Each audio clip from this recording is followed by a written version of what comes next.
Yes, good morning, good afternoon, good evening, wherever you are in the world. Welcome back to Football Heritage TV.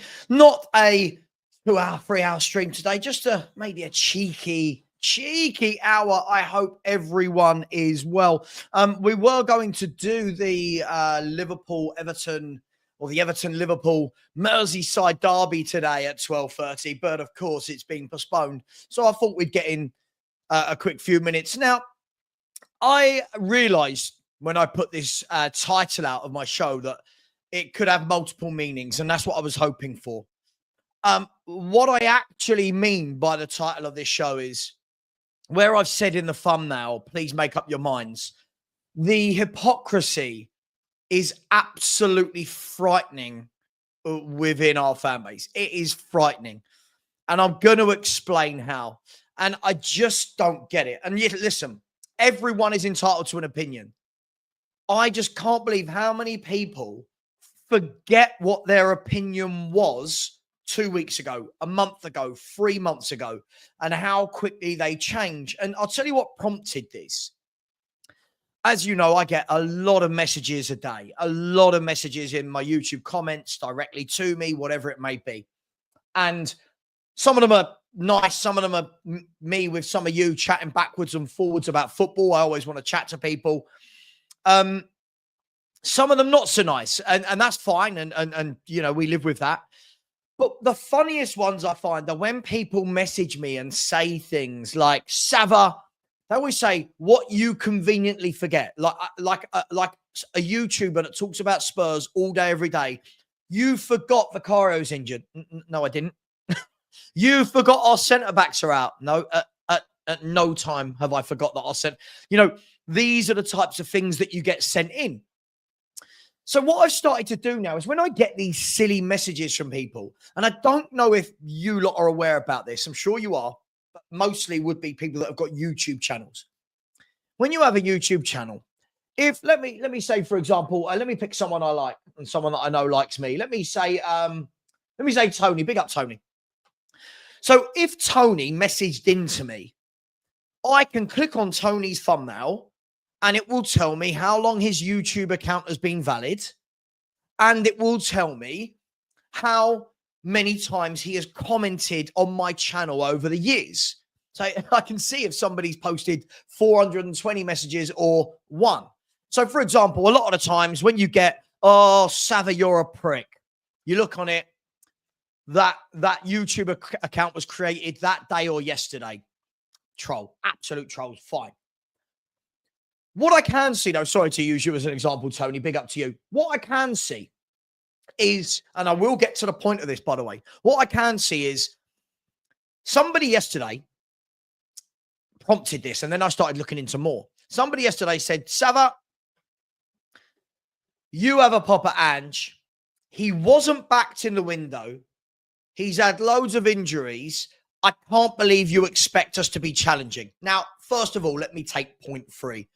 I have never in a million years ever said anywhere that I expect Spurs to be challenging. This is a made-up narrative. This is a made-up narrative by fans when fans like me question a manager. Oh, you think we should win every game? Arian did it to me last week. Oh, you think we should be winning every game? Nope, never said that.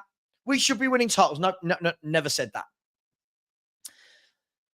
Now, to get to his first 2 points, when I clicked onto this person's profile, this person 4 months ago, so while the transfer window was just coming to a close, said to me, Savva, you don't know Ange. He wants a young squad. He's been backed. He always wins things in his second season. Now, yesterday, he's not being backed. He's only been given young players. Now, this made me think, let me start having a look at a few other people that have messaged me in my comments saying these things. And lo and behold, nearly everybody, I'll say all the people that have a pop at me, mainly a lot of Australians that have a pop at me, a lot of the people that just hate me in general. When I actually look back at their comments from the summer to now, the chalk and cheese nature of their content is unbelievable. Then I started to think, and this isn't about any one YouTuber. I started to look at some YouTubers and say, let me have a look at their videos and their content, not watching all of them. Let's have a look at some of their content from the last 4 to 5 months. So, some of them, why Solanke is perfect for Ange Ball. Archie Gray is ready for Ange Ball. Spurs are scary, right? All of these different things. Now, suddenly, their videos have changed. Ange wasn't backed. Ange was only given kids. Did Ange want Solanke? Now, I'm looking at all of these people that have completely gone from A to Z in the space of 4 or 5 months. Then try and use that logic against someone that said in the summer, what a crap window. We need to find some senior pros. And I was told, don't worry, we're going to bear fruit. The youngsters are brilliant. They're ready to come in. The squad is stronger this year than last year. Everyone was saying that. Now, all of a sudden, it's, we didn't have a very good window. It's all Daniel Levy's fault. No shit, Sherlock. Really? Now, my problem isn't anybody pointing out that Daniel Levy has done what Daniel Levy does. Because I've been Daniel Levy out for, since 2007. So what are we coming up to 17 years? 17, 16 years, whatever it is. But it's those very same people were telling us that this is what Ange wanted. Now, again, if this isn't what Ange wanted, say it. In the summer, say, you know what? They have not backed this manager. This manager's on a hiding to nothing, blah, blah, blah, blah, blah, blah. But they didn't. The majority of people jumped on this bandwagon that, oh my God, you don't know Ange. In his second season, his teams kick on. Now there is every excuse under the sun. And then you get people like this from Australia. Savva, stop overreacting. Overreacting to what? There are going to be hiccups. This isn't a hiccup. I'm not calm. I'm calm. I find it funny how people like you come out with nonsense like hiccups. It's been like this for a year. Yeah? It's been like this for a year. Okay? I need, in my life, the way I look at things, I like people that are consistent. And so many people, like this guy is a typical person that can't turn around to say they got it wrong. They can't do it. People can't turn around and say they got it wrong. I'm seeing people on panel shows over the last few days still saying, it's not Ange. It's nothing to do with his tactics. Levy didn't back him. Well, let's look at this, right? The squad we've got, apparently in the summer, people were going, I'm predicting second. I'm predicting third. I'm predicting fourth. Cool. All those people that when I predicted seventh said, you're completely negative.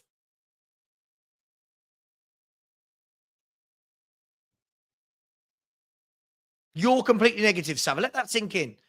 Now, all of a sudden, it's going tits up like I thought it would do, like it has been for a long time. It's, oh, well, no, he's not been backed. Oh, well, you know, what can he do with these players? Are these players good enough to beat Ipswich, Fulham, Leicester, Bournemouth? Like what are we doing here? Like, why are we never allowed to say, yes, we don't like Daniel Levy and what he's done, if that is your preference, but also the manager's not good enough? I don't know why it has to be either or. Why don't we live in a world where two things can be true at once? Is Ange a good manager? Not for me.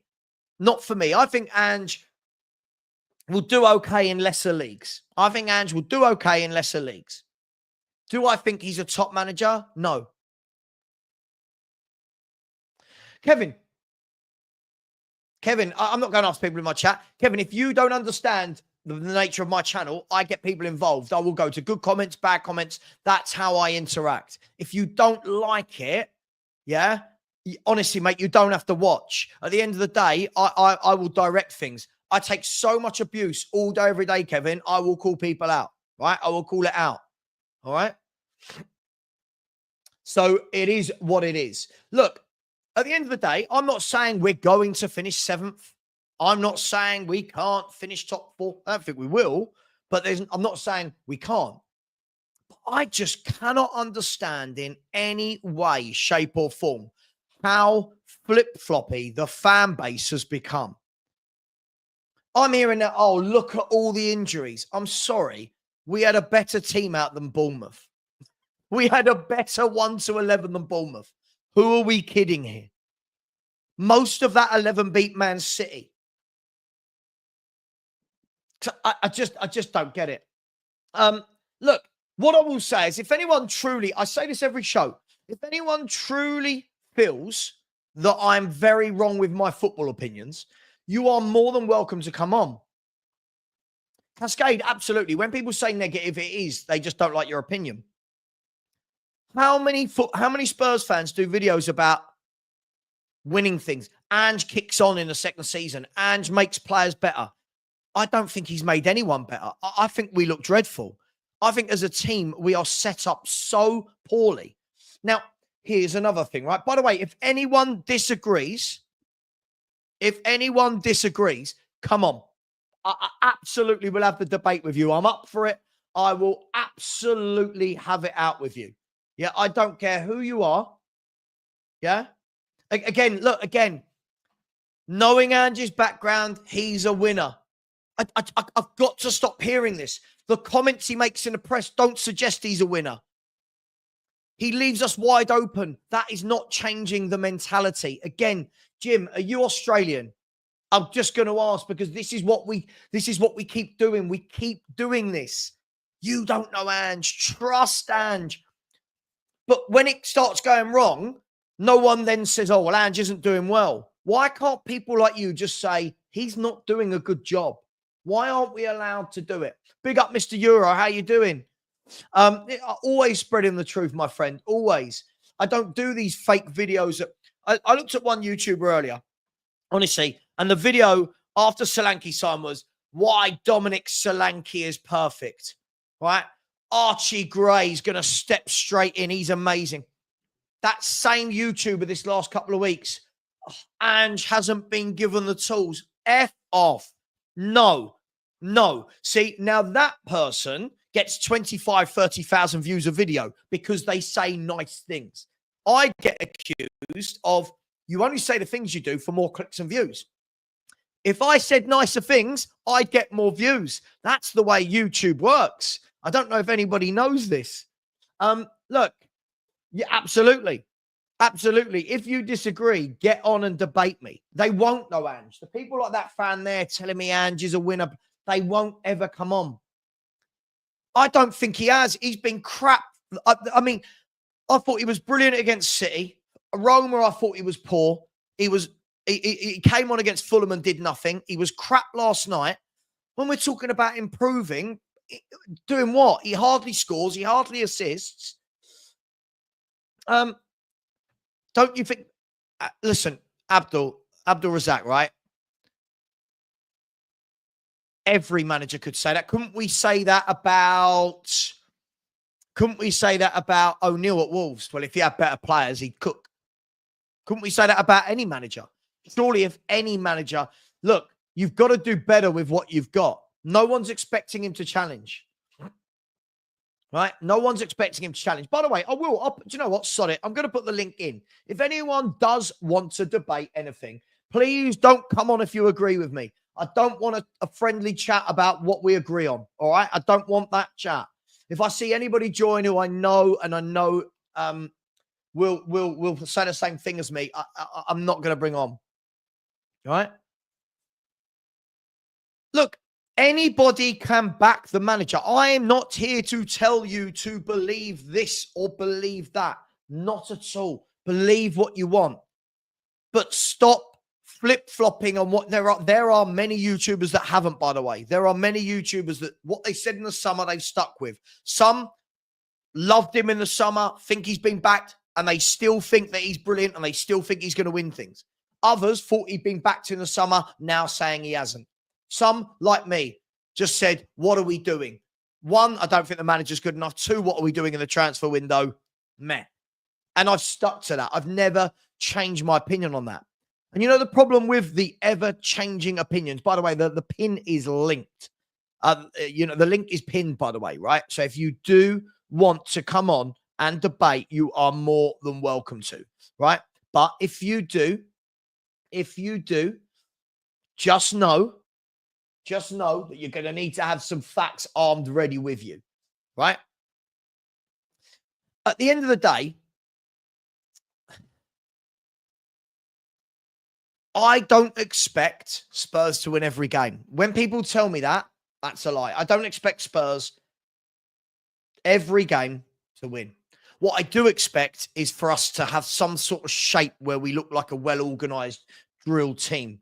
And we have got a manager that just plays so wide open. And people go, it will click. When? What are we waiting for? Because other clubs are seeing how we have frailties and are starting to pick us apart. Fulham, Roma, and Bournemouth in the last 3 games. Everything down the channels. They know how to beat us. They know how to beat us. I'm not saying he hasn't been our best player, but he's still put in a lot of shockers this season. Big up, Chris. How you doing, man? So what blows my mind is the fans that absolve Ange of blame and say it's the players. Like, Ange isn't responsible for signing, coaching, Chris, do you know what? For me, I agree with you. But I also think the players have to take responsibility. But the thing is, some fans can never put any responsibility at Ange's feet. Never. So many of them come in and they can never actually say, you know what? He got it wrong. Right? You know what? Ange got it wrong today. You know what? Those comments were silly. Now, look, let me just clarify something here, right? Because apparently Spurs fans abusing Ange in the stands, I get message going, see what you did, like I told them to. First of all, I don't agree with anyone abusing anyone. Can they boo? Of course they can boo. Sure, that's their right. They paid. Calling Ange names? Nah, that's not right. But what was Ange doing? Why was he going over to the fans in the first place? Look, for me, I just see a manager that is void of ideas. Abdul Razak, if you are coming on, you need to have your camera on, my friend. You will not be coming on without the camera, as I do not know you. I just want people to stick to what they said. Yeah? Let's be fair. If Spurs win a couple of trophies at the end of the season, everyone will be going, Savva, you were wrong with what you said. Fine. But no one else seems to have to be accountable for what they said. People who go every day, the quad is on, we're winning the title, Ange in his second season. Sure. So when it's going terribly wrong, where are those people? Look, I don't want to bring personal names into this. He can do what he wants. At the end of the day, my channel's open. He's more than welcome to come on and have an adult debate. He can call me names all he wants. I really don't care. He's of no significance to me. He made an abusive video about me. I just don't care. I don't care anymore. He's been very wrong about every single thing he said about Ange and Tottenham, and he just doesn't like it. Jim, again, a complete change in the club philosophy. What are we doing? Stop. Right. So Abdul Razak, are you there? Abdul? It looks like you've frozen, my friend. Oh, I'll have to kick him from the studio. He's not there. Big up Nick said Ange's tactics are shot. Mate, absolutely. Apparently, though, we're not allowed to call out Ange's tactics for how bad they are. And Nick, this is one of the things for me. This is one of the things for me, right? At the end of the day, I keep hearing, you can't sack the manager. We've sacked managers before. It didn't work. Fine. But that's absolving Ange of all the blame on his part. Right? For me, we can't just not get rid of managers because we've done it before. At the end of the day, I think a better manager gets better out of this squad. Look at what managers are doing with lesser squads. Sorry, that's not aimed at you, Nick. Look at what managers are doing in better squads, right? Let's have a look. Let's have a look, shall we? So if I show you by the way, let's see who wants to come on. Who wants to come on? Let's see. Where are you people? Right. So if we look at the Premier League table, right? Let's be brutally honest. Hang on. Let's move this down a tiny bit. Let's be brutally honest. Oh. Are we saying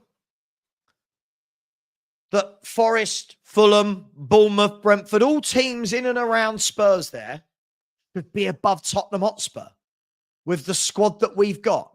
Is that what we're truly saying? Is that what we're truly saying?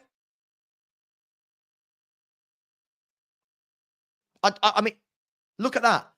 If you look at this, Tottenham Hotspur have lost 6 games, right? Only 5 clubs have lost more. 1 sacked their manager the other week, right? 1 looks like they're about to. West Ham is that club. The club that did was Leicester. The other 3 clubs are the bottom 3. How are we losing 6 games already at this stage of the season? How? I just don't get it. Look above us. Villa 2 less, Forest 4 less, Fulham 4 less, Brighton 3 less, City 2 less, and they're in a crisis, right? Arsenal 4 less, Chelsea 4 less, Liverpool 5 less. How can we keep looking at this and not seeing that the tactics don't work? I just don't understand it. I really, really don't understand it. Cam, stop. Stop. We've been dreadful for ages now. Stop, Cam. Stop. At some point, Cam, I will just not stop bringing up your points because you never critique the club or the manager. It's just discuss who you would like. Okay, sure. I can in a minute. Yeah, I will. Look, at the end of the day, as I said, I'll happily challenge any Spurs YouTuber, any viewer. I have an open debate show, but a lot find it easier to just bitch about each other behind their back. I'm here. I'm ready. I'll go. Right? And look, at the end of the day, absolutely, Ben, let's not talk about individuals, right? Why not take the leaf out the Arsenal model, give the managers time to cook? Like, first of all, can we stop saying cook? I don't know what this means in football. Hard times, then good times. So the Arsenal model, where he spent nearly £1 billion and won nothing, is that where we're at? Is that where we're at? I've got a lot of people coming in my chat saying, "Oh my God, Savva, fans like you're toxic." Toxic. The manager turns around and says he doesn't care what the fans think of him. What sort of a manager says this? Why can't this manager turn around and go, you know what? I need to tighten things up. Why can't he do that? Why can't he acknowledge, I need to tighten things up? He turns around, what is it, again, after Brighton, before the Brighton game, we don't want to control games. We want them wide open. Then when we lose to Bournemouth, we need to control games better. Which one is it? Which one? Stop talking, Ange. Which one is it? If he was half as good on the training ground as he is in press conferences, we might actually win.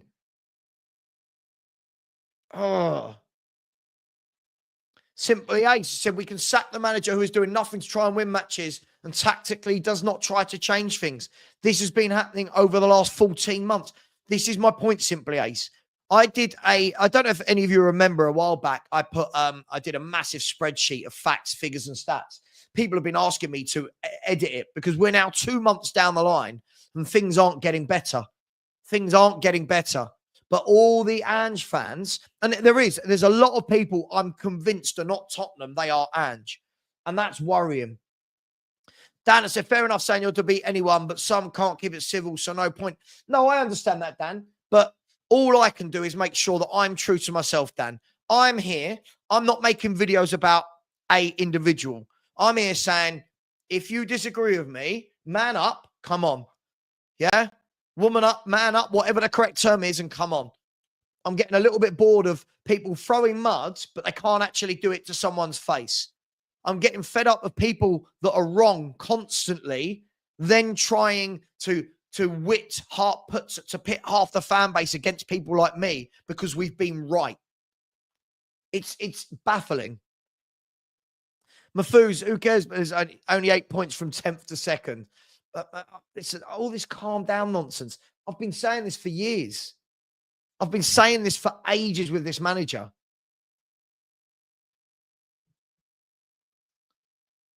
Look at this. 4 games ago, we demolished one of the greatest teams in history. Yeah, but it's not currently one of the greatest teams in history, is it? At the moment, they're a mess. Yeah? Cam, I'm sorry, mate. You're starting to get a bit silly. We've won 1 in 6. 1 in 6. Savva, you're of the opinion the squad is strong enough to compete in all 4 competitions this season. Again, Hadrian's Wall. Guys and girls, here's an example of someone telling you something that I've not said, right? No one said I think it's strong enough to compete in all 4 competitions. No one's ever heard me say that. No one's heard me say that. Again, people like this they don't listen. They don't listen. They just say what they want to say. Right? Manny wants Xavi or Nagelsmann. Yeah. We are absolutely, Phil. We are underachieving under this manager. His last calendar year has us in 11th. 11th. And people go, oh, but he's not being backed. 11th. This squad's better than what Conte and Jose had. What are we doing? No, not a few inconsistent results. A year of inconsistent results. Stop telling lies. It's not a few inconsistent results. It's madness. It's madness. What I don't get about this, what I don't get is if an English manager went and managed in another league, I wouldn't follow them. I have no allegiance to a man. Let's say Graham Potter, right? Took the, I'm going to make this up. Graham Potter took the Sporting Lisbon job. Imagine all the English fans that suddenly then went, oh, we're Sporting fans. Oh, you guys don't know how good Graham Potter is. What is this? What is this? Big up Elvis out there in Kenya. Big up to you. Guys, girls, listen, the link is still there. If anyone would like to tell me how wrong I am and stick up for Ange and stick up for the players and stick up for the club. By the way, again, another thing I get is, oh, Savva, you let the board off the hook. Do I?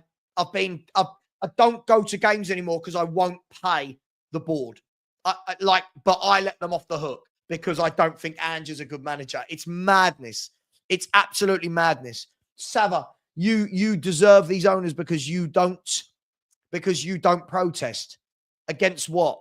A £4 billion enterprise that don't give a crap about football. Why on earth am I going to protest against that? The owners do not care about football only. They care about money-making schemes. They told us what they were going to do. I'll debate anyone on the protesting point as well. They told everyone what they were going to do. We're not in this for the football. We're in this for the money. Sport is where the finance is. They told us that in 2001. They don't care. A few thousand people standing out the ground going, Levy out, Levy out. In my opinion, fair play to those people. It will do nothing. They've built the juggernaut. It's done. They've built it. They will sell it when they want to sell it. It's, madness. We failed Conte. This is our punishment. We failed it. We failed many people. Yeah, we failed many people, if we're going to be honest. The swing squad has said, big up to you, has said, I don't get this Ange rubbish. He's 59, not a young lad on an upward curve. If Levy appointed Neil Lennon, there'd be a riot. The swing squad, absolutely. This is what I don't get. If anyone remembers, before Ange came, Brendan Rodgers was one of the 2 favourites to take the Spurs job. And our fan base went mad. Oh, my God. Not Brendan Rodgers. Oh, not the guy that finished second with Liverpool and didn't get over the line. Oh, my God. Not the guy that won the FA Cup with Leicester.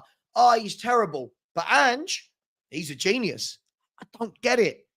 When he came in, I was willing to give him the doubt. I said, you know what? This could be exciting. Let's see what he's made of. Cool. He's different. But he's turned up and shown that he can't hack it. Carlos said, all this Ange ball nonsense. We have one way of scoring. Pull the ball back in the box and a side-footed tap-in. Where is the variety in play? The best teams score goals of all types. I can't agree more. Anybody that says Ange ball, I don't know what it is. By the way, guys and girls, there's 474 of you in the chat. Please smash the like. Please subscribe as well. We're only 11 away from 14,500. 11 away from 14,500. So please do smash that button. Another one, the dump. No negativity, facts. Your negativity is backing failure, right? The dump, come on. Again, look, stupid name, stupid picture, won't come on. Again, no negativity. You do not like evidence. You do not like reality. Yeah? Savva injuries. Oh, Abdul Ghani. Every club has injuries. The same team that beat Man City lost to Bournemouth. What's the excuse? This is absolutely... I mean, we're so in denial as a fan base. I mean, the greatest teams in history, yeah. Again, unfortunately, Chris, that's Cam showing that he's not a football fan. He's an Ange fan. This Man City team right now is below par. The best Man City team we've seen isn't even the best team I've ever seen. Milan, Brazil, Barcelona, Ajax, the Netherlands. These are proper teams. What are we doing here? What are we doing? Yes, Mark, it is. The quad is on. Absolutely. Now, listen, Spurs, I have no idea what we're going to do against Chelsea. We could win it. We could get back. I have no idea. You watch. If we win that, there'll be no talk of injuries. There'll be no talk of he wasn't backed. It'll be masterclass, an Ange masterclass. Why can't we stay consistent with our views? I'm sure you are, Robert. I'm sure you are. I'm sure you are. Lots of people said they're big fans of Iriola. Please bear with me 1 second.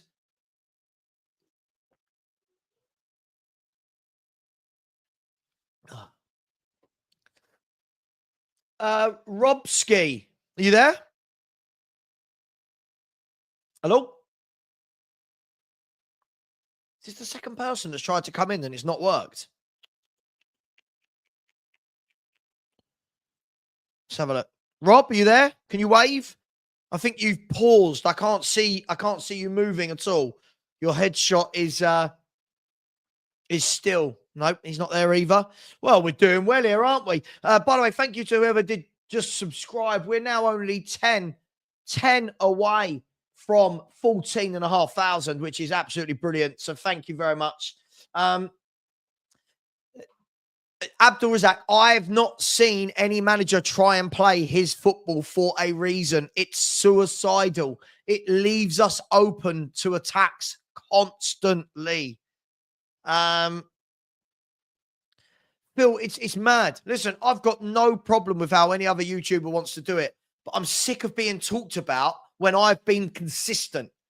These YouTubers that keep whacking out videos for clicks and likes and views, and they're saying, oh, Savva's negative for that.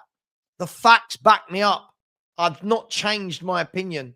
The facts back me up.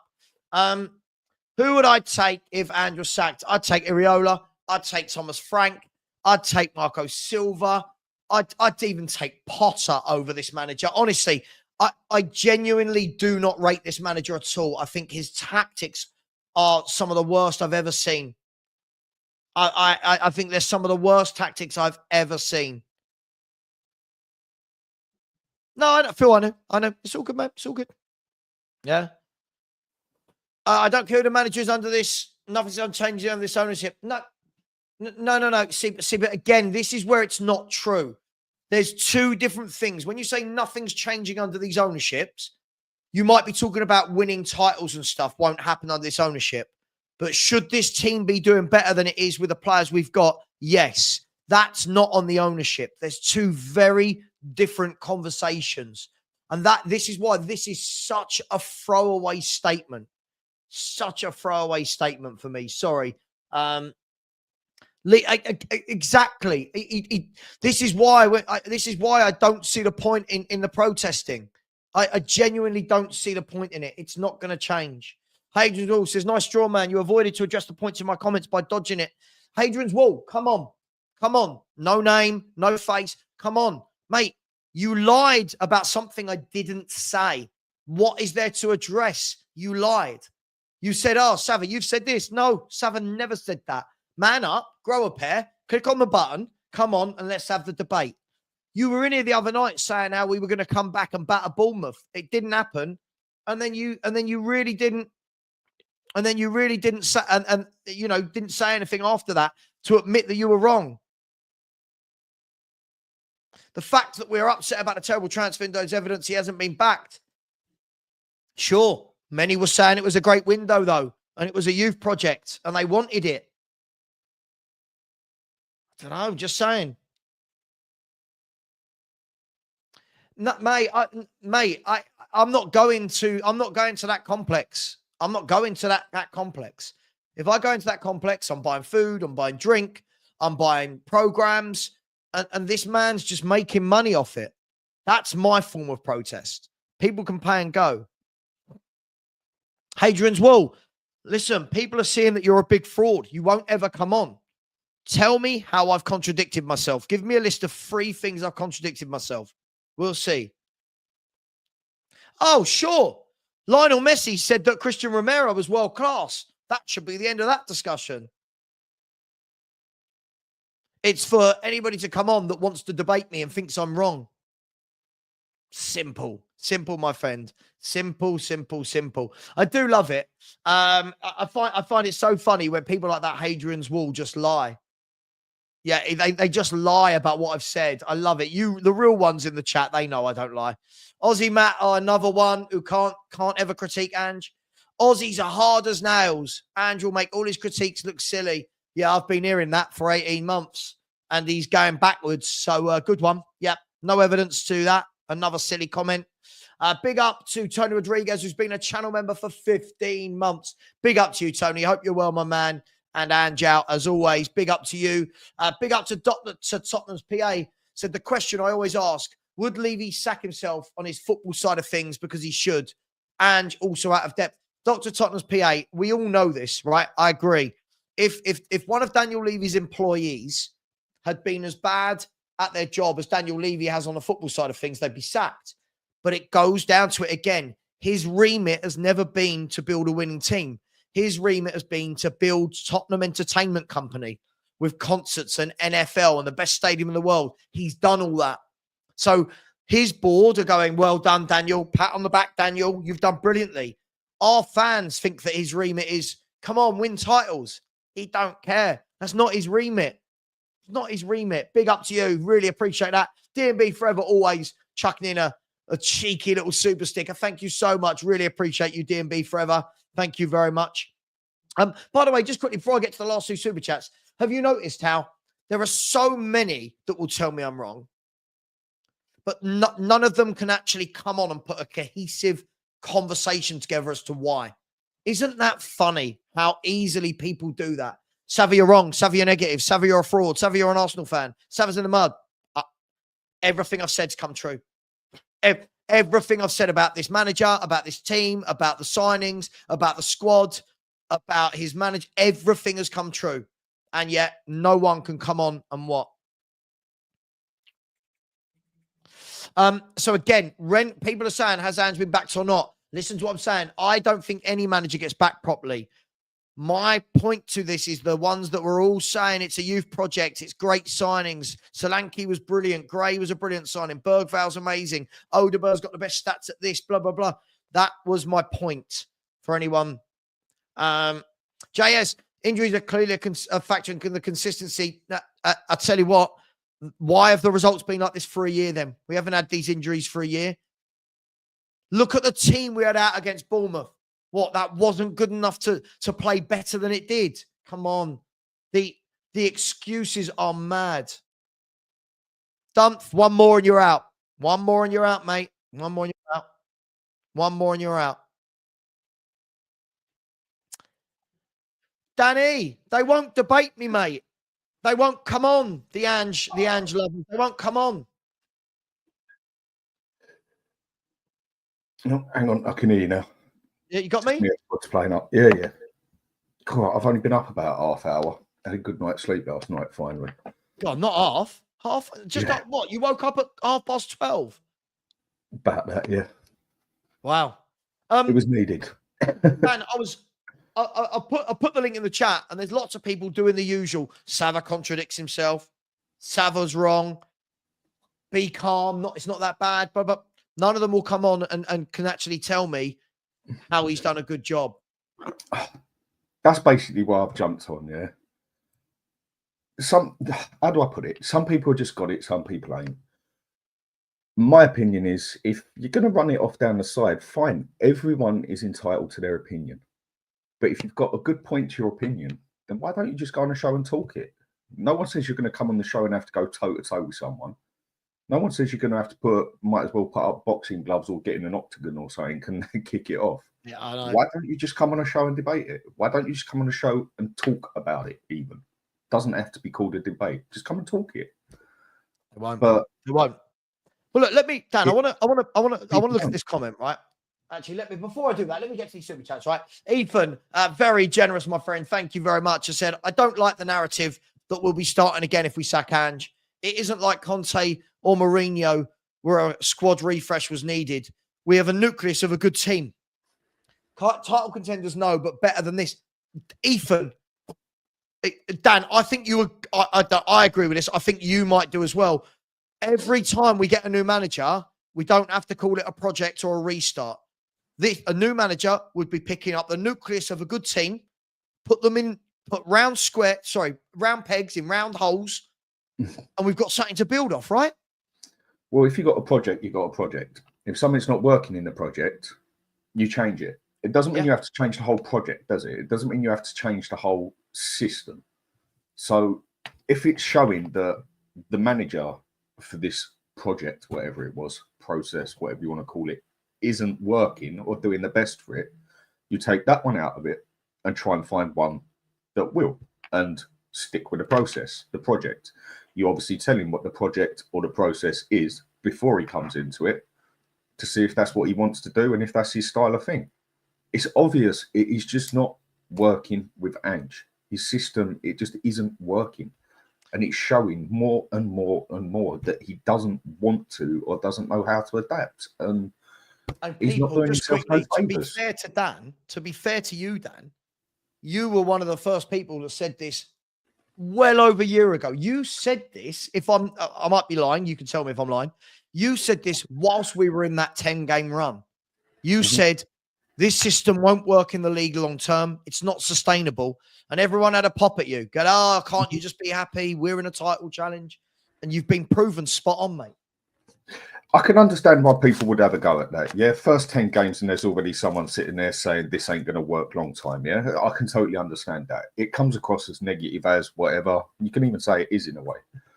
But just by the way it was going, one thing I know about the Premiership, after the Premier League, whatever you want to call it, after watching it for how long it's been here, and League One, whatever, Kevin Keegan football don't work. It will not win you a league. It's not sustainable over 38 games. And we was just playing the way Newcastle played as far as I was concerned when they nearly had the league that season, but then Man U just totally done them. The league is even harder now. The league is even stronger now. You cannot play 38 games of kamikaze, you score 3, we score 4. It's not going to work. It wouldn't work in any top 5 league. So it was obvious it was going to come to a crash, to me personally.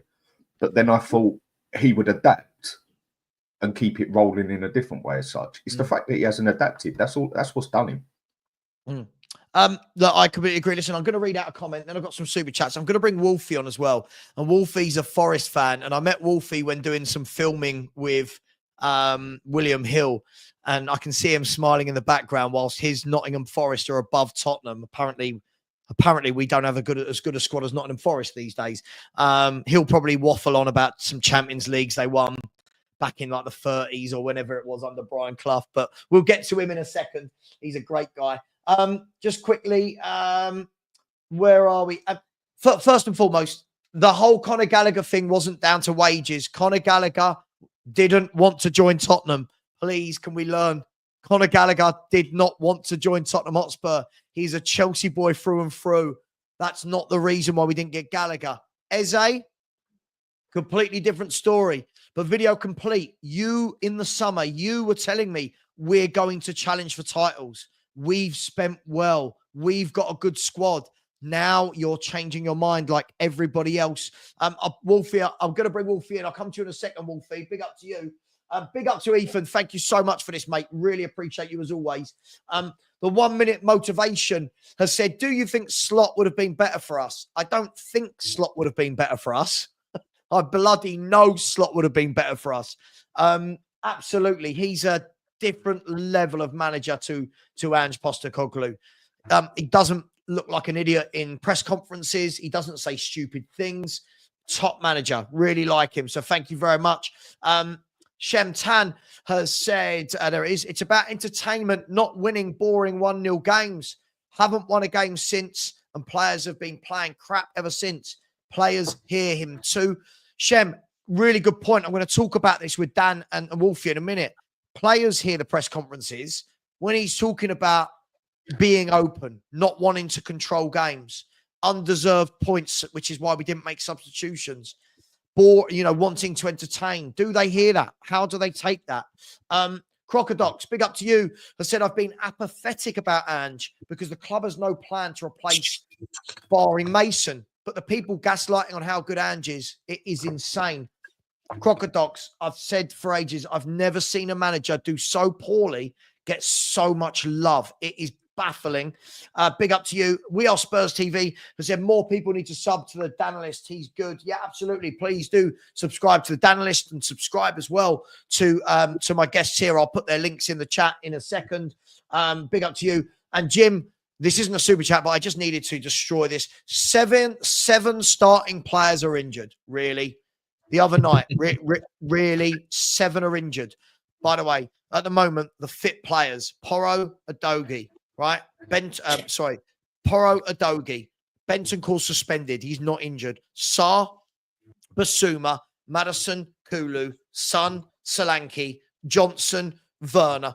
These are all first-team players. The only first-team players that are injured are Vicario, right? Who, by the way, Forster has been our best player the last 3 games. Let that sink in. And the 2 centre-halves, by the way, who weren't good before they got injured. No one else. Richarlison and Odegaard. I'm sorry, I'm not counting. And that team beat City. And that team beats exactly the same team beats City. Without Ayusa is Solanke. boring. I don't think that's about me, but it could be. I am pretty boring. But big up to you, Ayusa. I know it's not about me, but much love. Wolfie, hello. How are you, sir? I'm good, boys. How you doing? It's been a while. I've been watching, mate. I've been watching that frustration building up show by show. Have you streamed with Dan before? I think you might have. Yeah. Dan, good to see you again, buddy. How are you? I'm awake, mate, when I wake up properly. Takes a little while. Ain't long awake, bro. It's what the coffee's for. It's what the coffee's for. That's my hit. Yeah. Wolfie, let me get an outside. I won't ask any leading questions. As a fan that has no interest in Tottenham per se, other than the fact that we beat you in the FA Cup final in 1991, that's our last claim to fame. You lot, but yeah, outside of that, and your brother supports Spurs, yeah. What do you make of what's going on at Spurs, Ange's performance, Spurs as a whole? What do you make of it all? I mean, my underlining biasy here is please don't sack him before Boxing Day, because that's when we've got you.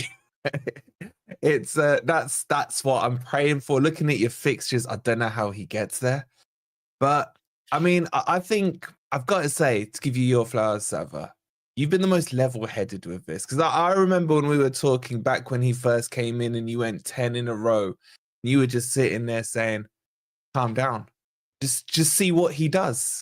Just see what he does. No league titles are given out in August and September. See how he develops.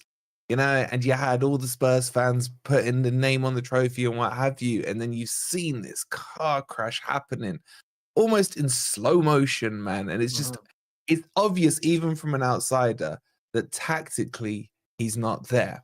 But what he has is the gift of the gab. Because I love listening to his presses. I find his presses more entertaining than Nuno's presses, and they're not related to my team. I'm glad you do. I'll tell you what, it's just fascinating to see what he's going to come up with and what have you, you know? So I think that's what keeps buying him time. If he gets love from the media, there's certain managers that get protection from media, and he's one of them because he gives them headlines. He gives them column inches. And that's the key thing with him. While he's got that protection, you're going to struggle to get the media to push him out. You really are. There's always this narrative with the media. But, you know, you just look at the signings for me in the summer. I just don't think you got it right. Don't think you got it right. Even when you go back, we talked about Jono when you signed him. I love Jono because he's one of our own and what have you, but Jono needs to work with space in behind, man. He cannot play in a team where you're playing that high line, leaving him no space. He's a push and run merchant. That's what he is, with pace, and yeah, he can finish. And I just don't think your recruitment feels like it's building towards any kind of end goal. Do you know what I mean? It's like he's buying these young kids, and I think just because they're young, they're being labeled as project players. But what the fuck is the project? That's what I don't know. Look, Dan and I have had this conversation many times. At the moment in our fan base, Wolfie, the problem is terms like project, process, rebuild. These words are thrown around, but whenever I ask anybody, Wolfie, to come on and tell me, please explain what it means, they just go, oh, well, we bought young players, right? Buying young players isn't a rebuild. Every club buys young players. What? That's not a rebuild. Is it? I mean, I don't know if I'm just going. I'm going mad, Wolfie. I truly am. I watch Spurs week in, week out, and I'm like, God, this is awful. And people are going, oh, he's brilliant, Ange. Do you know what? I was out last night, Wolfie, right? Maybe I couldn't tolerate it as much because I don't drink anymore. When I go to the pub, I literally can last about an hour and a half, 2 hours before I get really bored. And a mate I hadn't seen for ages was like, oh my God, how good is Ange? I just went, oh, what? Like, what? Like, and entertaining. This is. I think this is the dividing line. When you've jumped from, what's his face, Conte, yeah, where I used to use him to clear my insomnia, man. Like you would get a nap watching Spurs play under him, right? And I get it. You then jump to Ange, who's the polar opposite. The thing that cracks me up is why can't you have something in the middle? Right? Why is it one extreme or the other? Why can't it just be balanced? And I think if Ange would stop being pig-headed and would have a plan B or an alternative, you know, option, I think he could do all right. I just think he's got this, like, it's, you know what it reminds me of? I don't know if you lot play FIFA, but when you just change the tactics and you just put it on gun-ho and you forget to change it on the D-pad tactics, man. And it's like that the whole game. And the problem when you do that on FIFA is you've got your players, you know, on full pace as well. Their stamina goes, they're redlining by about the 40th minute within the game, yeah? And then it just collapses. Yeah. It's entertaining as a, well, semi-neutral, right, watching it. But if that was how my team was playing, it would be blowing my mind. And I'm surprised that I don't understand the credit line he's built up with some of the Spurs fans. I don't get, like, if he was a manager that had brought you trophies you know, pushed you, like, I get it with, what's his face, when he took you to the final, that's some credit line in the Champions League. But why has he got this credit line for winning 10 games at the start of last season? I don't get it. Well, look, this is the thing. And look, welcome. Listen, not only do I bring you Wolfie, who some people are suggesting looks a little bit similar to Ange Postecoglou. I'm sure you've heard that before. I get that a lot. I'm sure you've heard that. He's a good-looking bloke. You know, that's the one positive you guys can give him. Do you know what we should do next time we play an away game? Instead of wheeling out Ange to go and speak to the away fans, we'll send you over there instead. I'll gaslight them all, mate.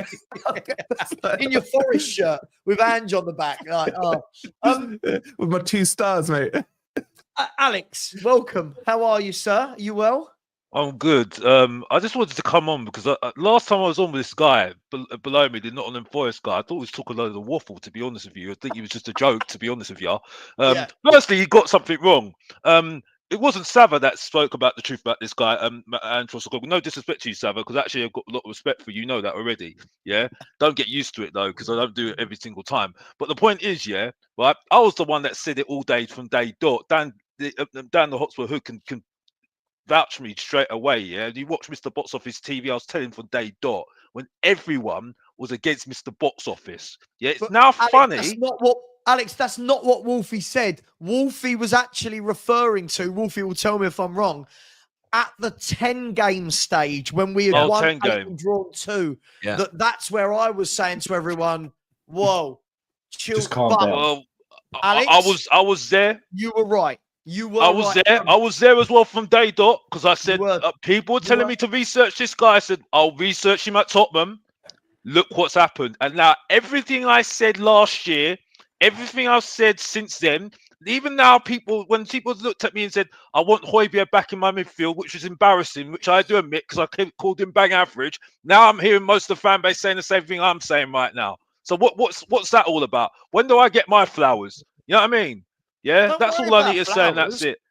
Don't worry about flowers. Just be happy in the knowledge that you didn't do what we normally do as a fan base. Bro, you know what Mr. Box Office is like sometimes. Sometimes he has to have it a little bit more. You know what I mean? That's how it is every single time. You know, it's YouTube. You know what I mean? You got to have a little bit of fantasy, a little bit. You know what I mean? Because I don't have any wife to give me some fantasy. You know what I mean? Some pleasure. But you know what I mean? Alex, I'm trying to keep I have a wife. Today, I'm not getting any pleasure or fantasy. Don't worry. Like I don't know. Like I don't know if you think married people are living in this kind of fantasy world where I know. You know, there's. I'm trying to make it like just suddenly going to end as Savva, gets the call. Princess. I'm trying to make it light-hearted for the viewers. I'm trying to make it light-hearted for the viewers. You know what I mean? Because at the end of the day, I can't really get the pleasure from watching Tottenham. You know what I mean? So that's what I'm trying to do. You know. But back to you, Savva. Well, look, let me bring in Dan, because Dan, one of the things, I mean, Mike Clifford has said, and I thought this was negative already. Dan, at what stage will people stop using the negative word when we're actually being proved right every single week, month, year, season? Like, how long do people keep using this fake word of negative? The thing is, it's not a fake word. It's a real word. Yeah. Same as I had to debate it out with someone last night and they didn't want to accept it. Yeah. For me, if there's negative, there's positive.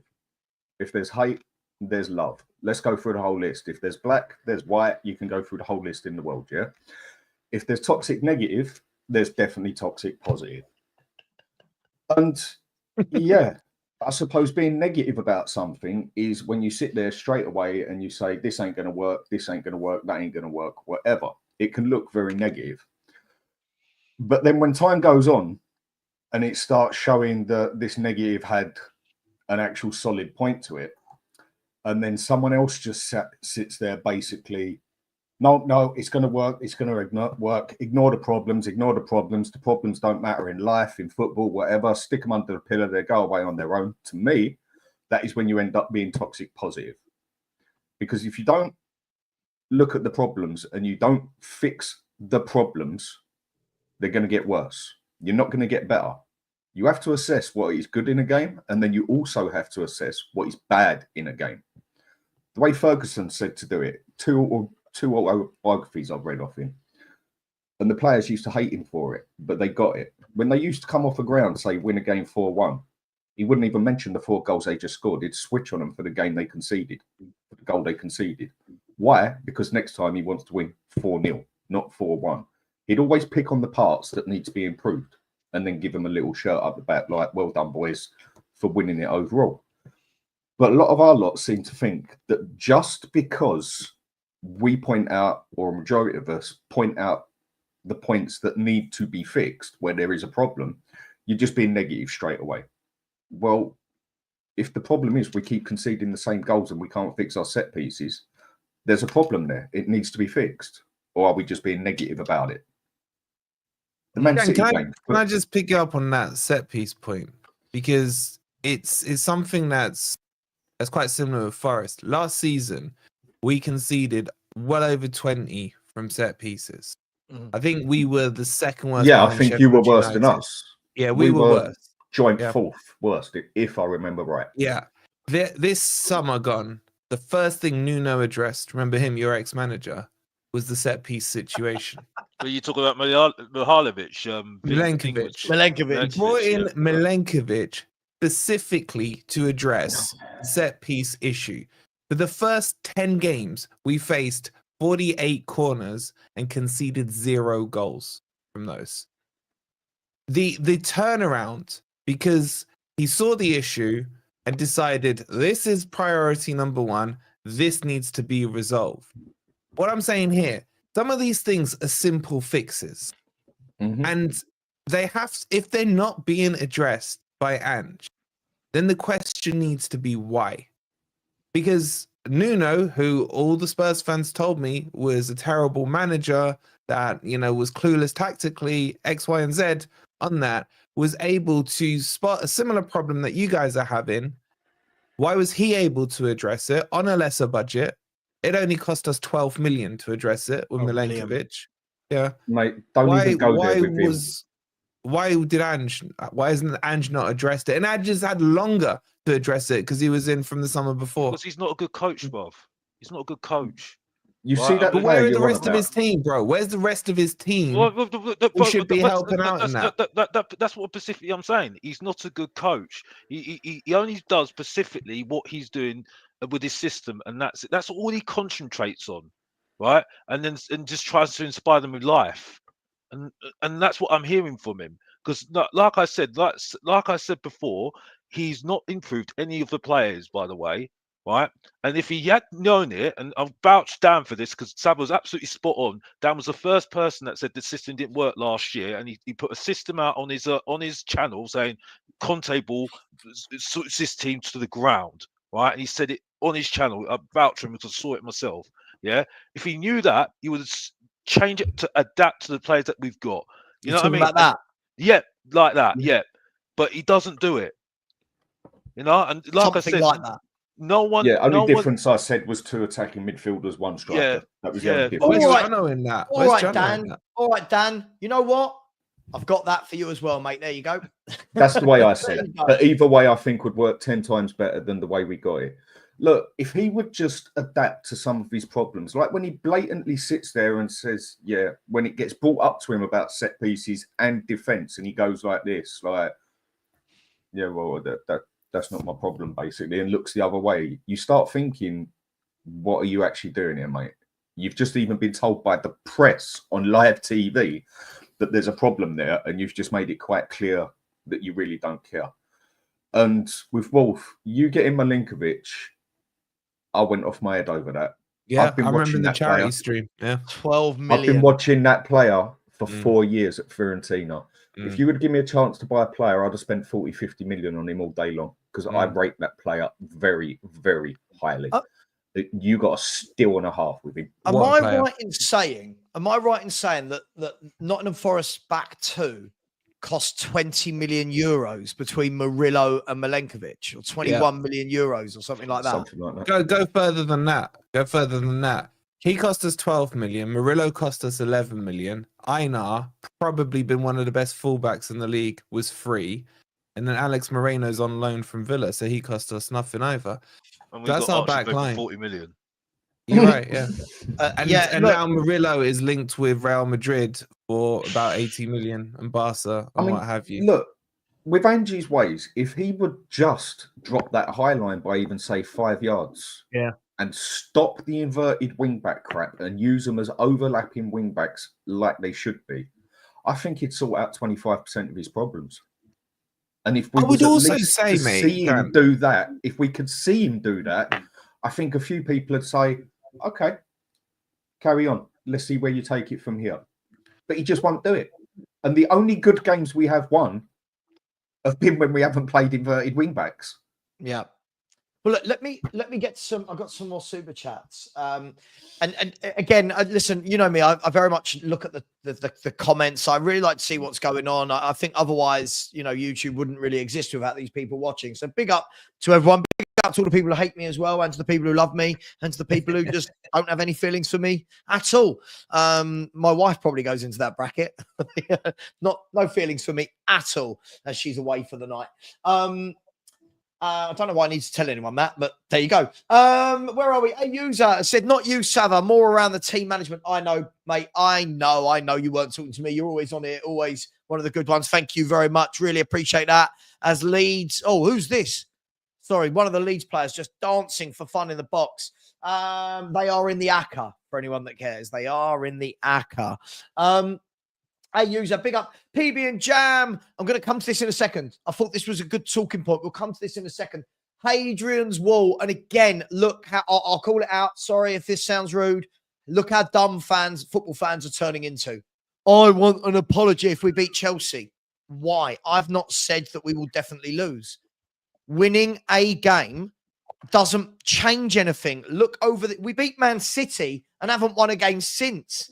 Stop asking for apology forms. You are adults. Stop asking for apology forms. Mate, can I just say how pathetic that is? Yeah, because really.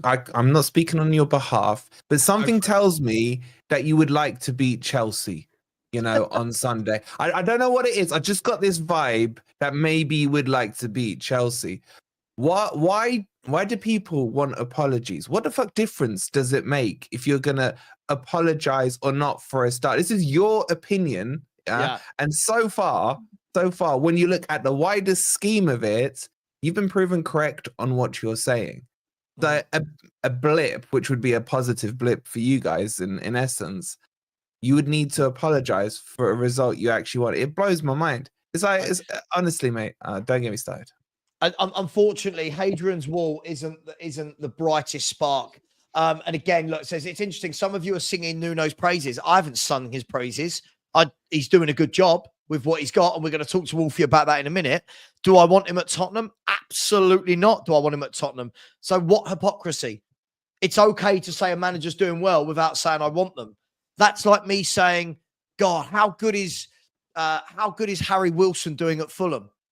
Did Nuno even get a fair chance? No, he didn't. We're going to come to Nuno in a minute, Dan. But if I said, how good is Harry Wilson doing at Fulham? That doesn't mean, oh my God, Savva said Spurs should sign Harry Wilson. We're allowed to say nice things.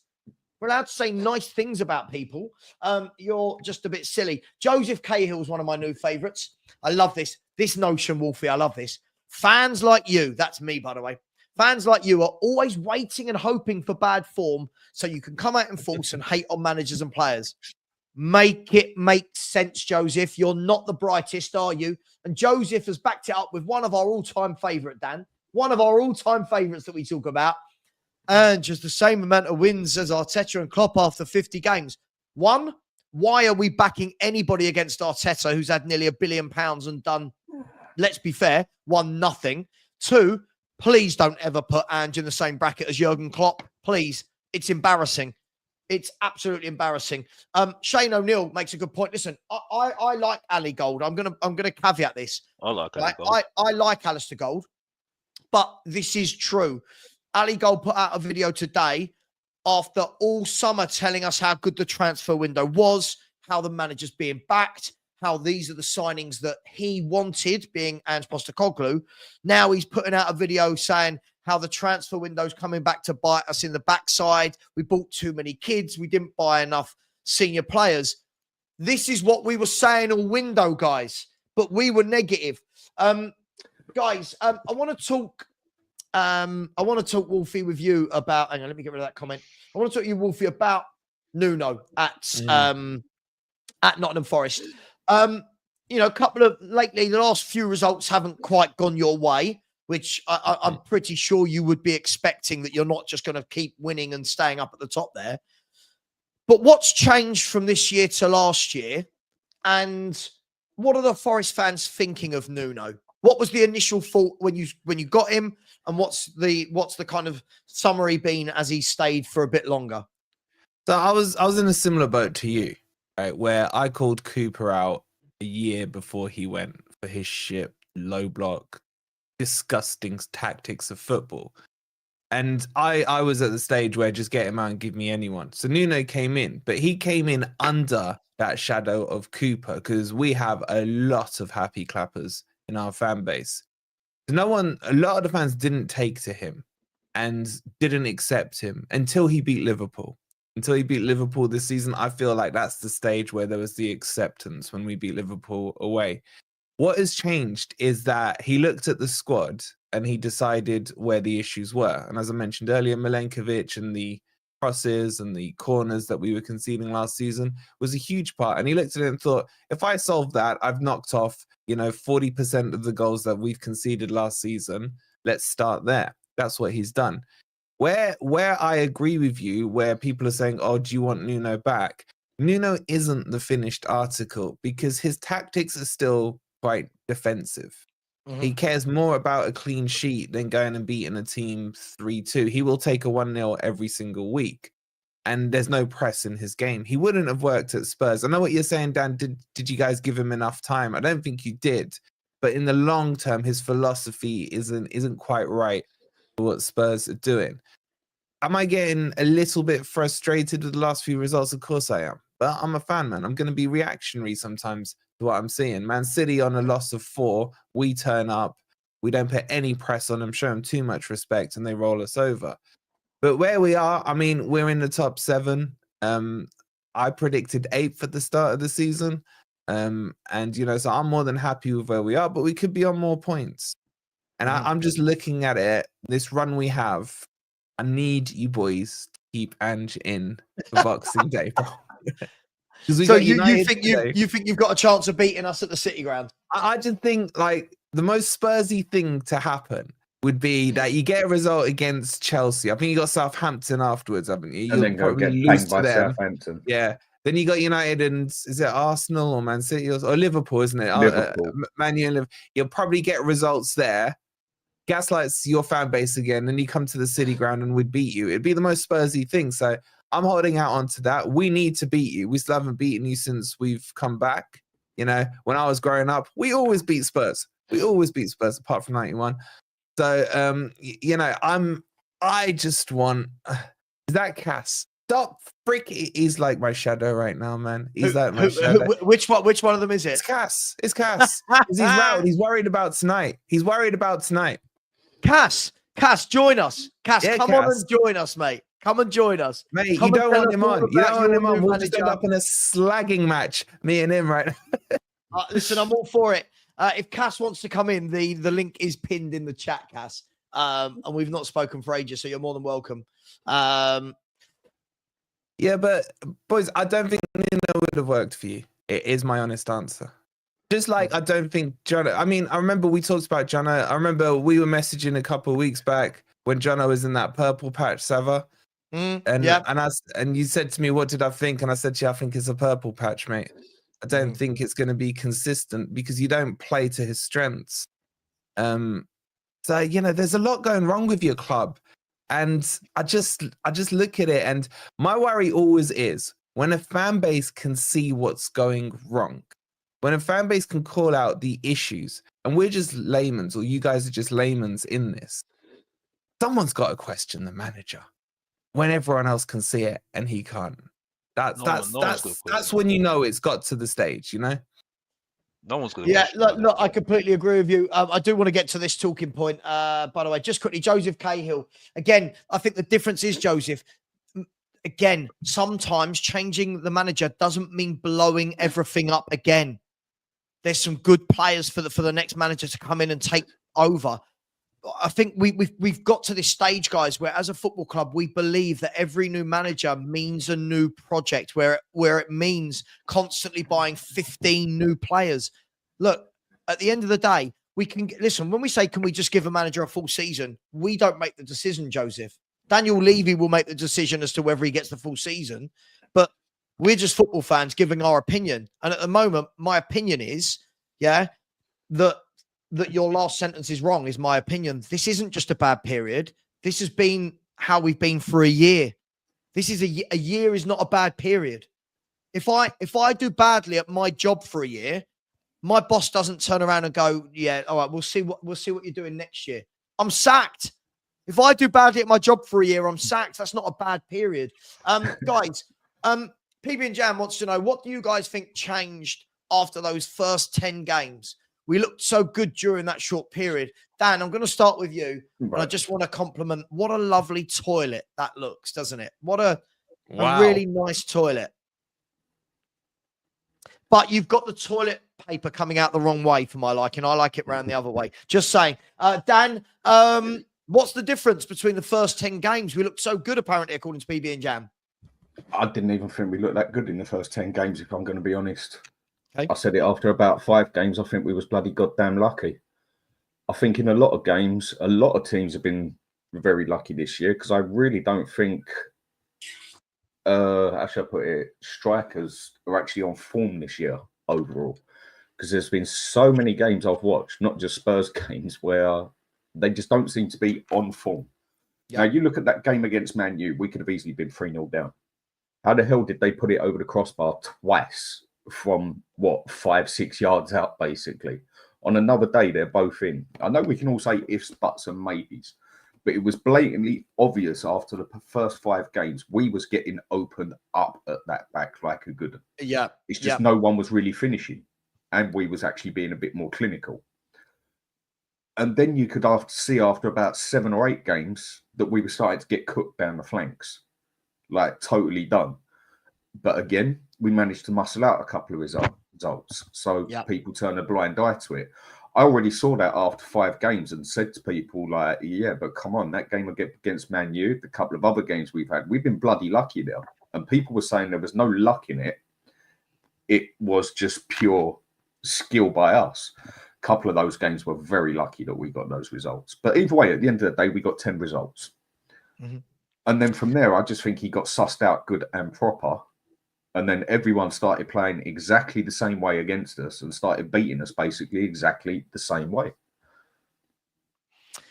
Just quickly, listen, I'm seeing a lot of chat about mods and stuff. Guys and girls, look, please, we only need to ban people if they're being abusive. You can't ban people because they think I'm an idiot or they think my opinion's wrong. This isn't a dictatorship. Please, please, please, mods, only abusive people need to get blocked. Please stop being dictators, all right? Listen, it's just football. God, it's just football, isn't it? Like, it's absolutely mad. Wolfie, you sausage. Tonight you must. Up the tricky trees. Yeah, you've got a good game tonight. Can I just say, Dan, I kind of disagree with you a little bit. I thought you did look good in those first 10 games. From an outsider looking in, it was entertaining. I think where it changed for me, not this prick, man. Nah. Here we go. Oh my gosh. He's even in his United top, man. The glory supporter, all dressed up, ready for tonight. I thought we went through this already, Wolfie. Remember, you're born in like the 70s, late 70s, early 80s. When with you, remember, you're like, you need your muscle relaxers. I hope you took them today. Second of all, you started supporting Forest when they won the Champions League and whatnot. That's your growing up phase because you're that old. Do you think I'm going to take this from a glory supporter? Right? I wasn't even born, bro. The first taste of Forest I had was to see them lose to these lot in '91, man. And that was my first taste. And he's coming at me. The London Man, you fan, man. The glory boy. You know what the maddest thing is? You know what you sound like now? It's like Man City fans. Oh, because they got lost 4. I've been there back in the 80s, Main Road. Who gives a crap?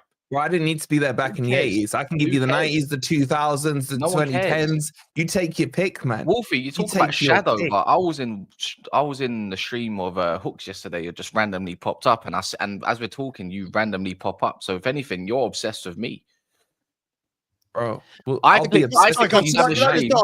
Kaz, hello, by the way. Hello. Big up, by the way. I ain't put you in a while. Just jumps in and starts having a pop.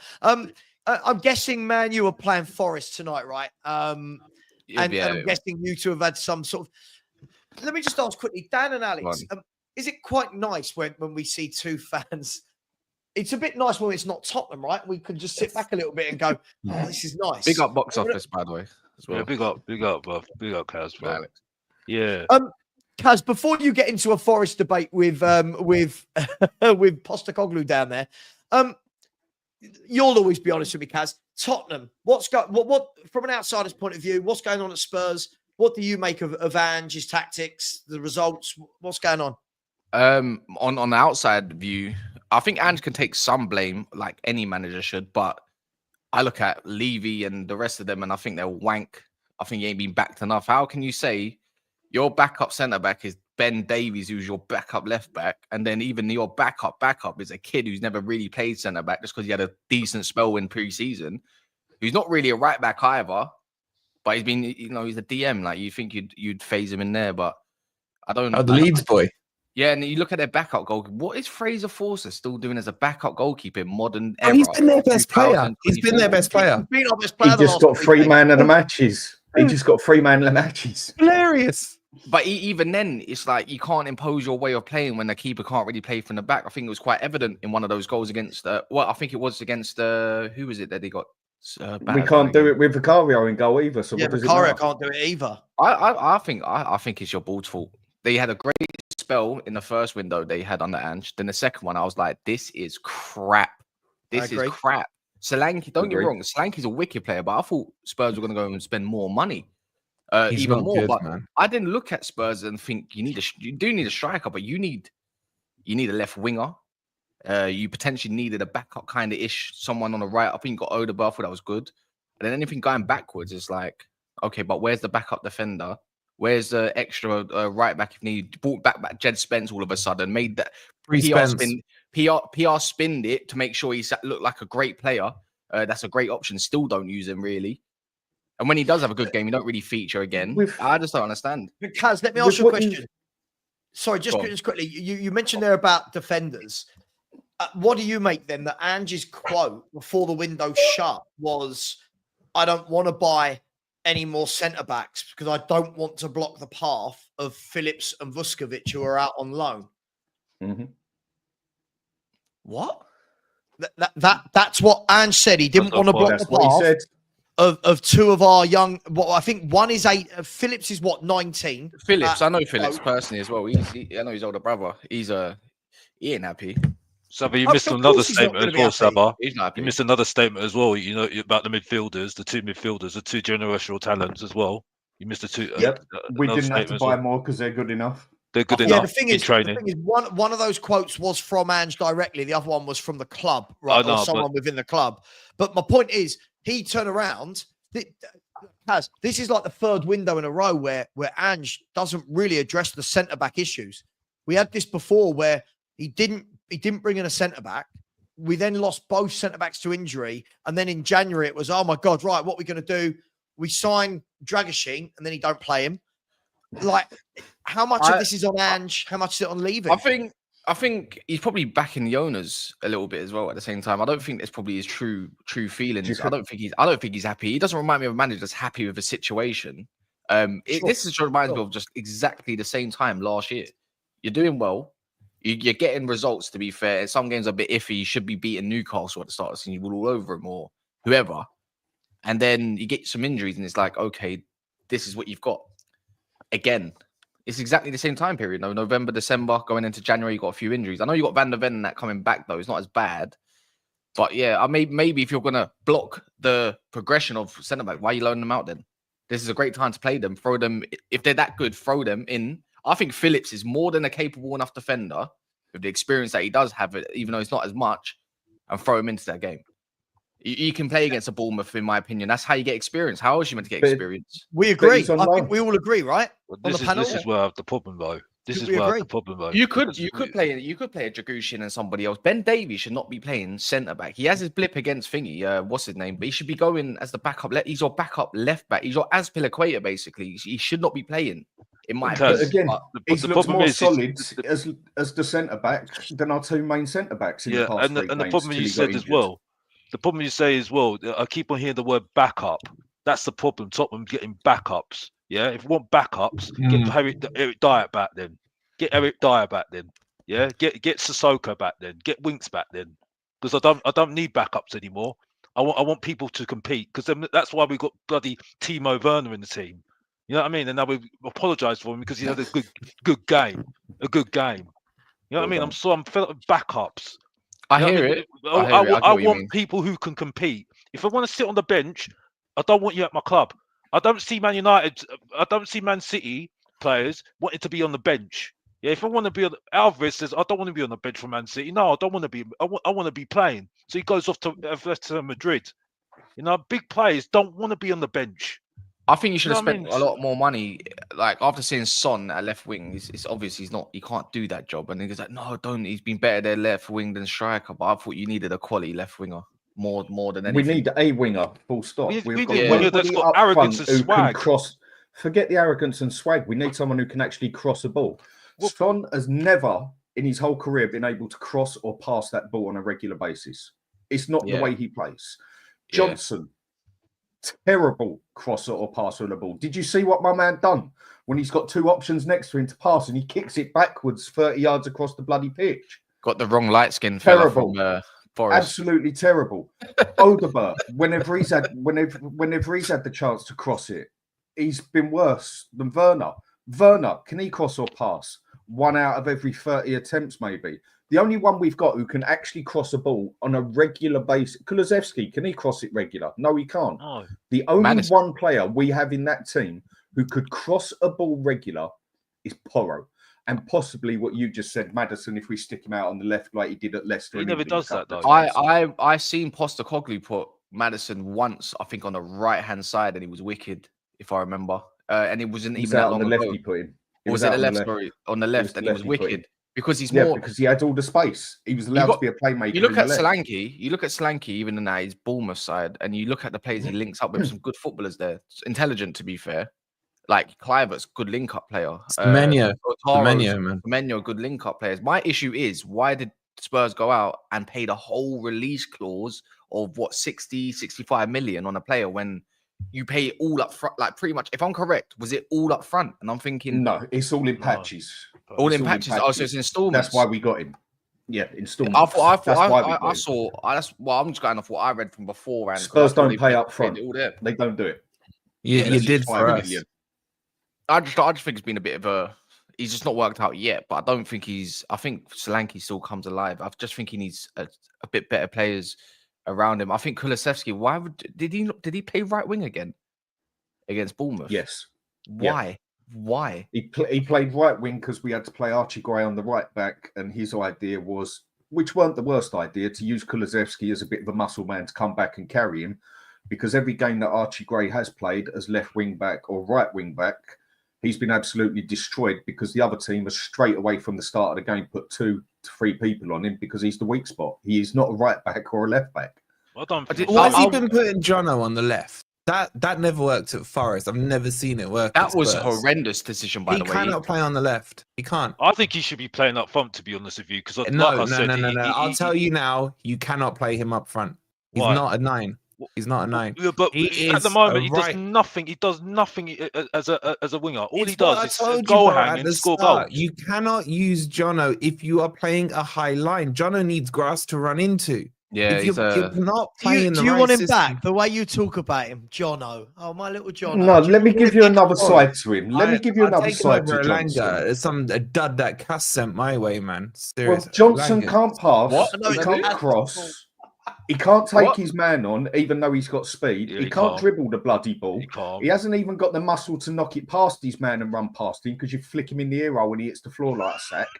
As all he can basically do is sit. He gets into a good place and taps it in the back of the net. As soon as he does that, he evaporates.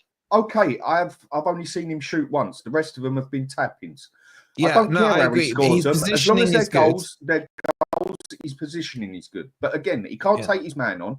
He can't use his pace to take his man on. He can't get past the fella because he ain't got the muscle to do it. He can't hold the ball up. He can't pass it. He can't cross it. And 9 times out of 10, when he does score that goal that is important, he evaporates for the whole game and he disappears. Do you know the game we played the other day? People were saying, was he even on the bloody pitch? Do you know his worst trait is he doesn't track back over? He never would that track as well. back for us. And that's why Kulusevski was used on the right to track back and try and help Gray, which weren't Ange's worst idea. But then why the hell was Gray sitting there when we got Spence, who ain't great, but at least he's a right back? No, Spence, you know what, with Spence, if you played what Savva is saying and you went to a back three and put him as a wing back, he is a quality right wing back. I'll tell you that now. When we had him, something like that. Something like that, exactly like that, right? Put him in. I honestly would put him ahead of Porro in that formation. Dragushin doesn't suit that formation at all. He's not good. He's not that good on the ball. That's where you'd want to put a Romero. I'd put Archie Gray maybe at the right centre back personally. I think that's when he can do a bit more better work. If you're going to use a back three, I don't think he's used to that. Dragushin on the ball is absolutely. You don't know what you're going to get sometimes. I'll be honest. You can let the other two do that. The thing is, if you did something like that, Kaz, you can have Van de Ven and Romero as your ball-playing centre-backs and have Dragushin as this is the guy that just gets... Because he's the best header of a ball we've got, Kaz. Hands down. Romero's not good in the air. Van de Ven, for a bloke who's about 9 foot tall, he's not good in the air. Look, we've talked about this a lot, guys, haven't we, about what can we do if we play three at the back. The problem is the manager's never going to do it. The manager is never, ever going to do it. No one's in their right position. And this is the thing, Kaz, when a lot of fans say, oh, the board, look, you know my feelings, Kaz, on Levy and the owners, but we got Porro out of position. Udogi's out of position, right? Dragushin's playing in a style that doesn't suit him. You've got James Maddison's constantly out of position. Kulu's being played out of position. Solanke's dropping into midfield hardly ever. Johnson's out of position. Sonny isn't a winger anymore. He's out of position. Basuma is being asked to be the number 6. He's not on. It's a system that for me, guys, and Wolfie and Kaz, I'll ask you guys, the way I've said it is it feels like to me that Spurs is more of a vanity project for Ange and will his tactics work rather than what actually suits the players he's got. What do you guys make of that? A vanity project. Yeah. Like he won't move away from this open, gung-ho football, Kaz, and everyone gets behind us easily because he doesn't do anything to stop it. You know what I don't understand? Why did he stop inverting the Doji? Do you remember that? Did he stop? Yeah, why did he stop doing that? Because now he's just a wingback. No, because I remember Doggy or Doji used to go inside a lot and invert. And he was like a complete wingback. He'll make a situation out himself. He'll make the complete wingback. He'll do a bit of everything, right? Because you can see him doing the left stuff.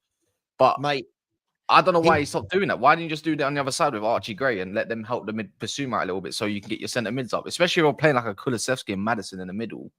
Like then you can let them do their best work. It's a little bit how Chelsea do it with Cucurella a little bit.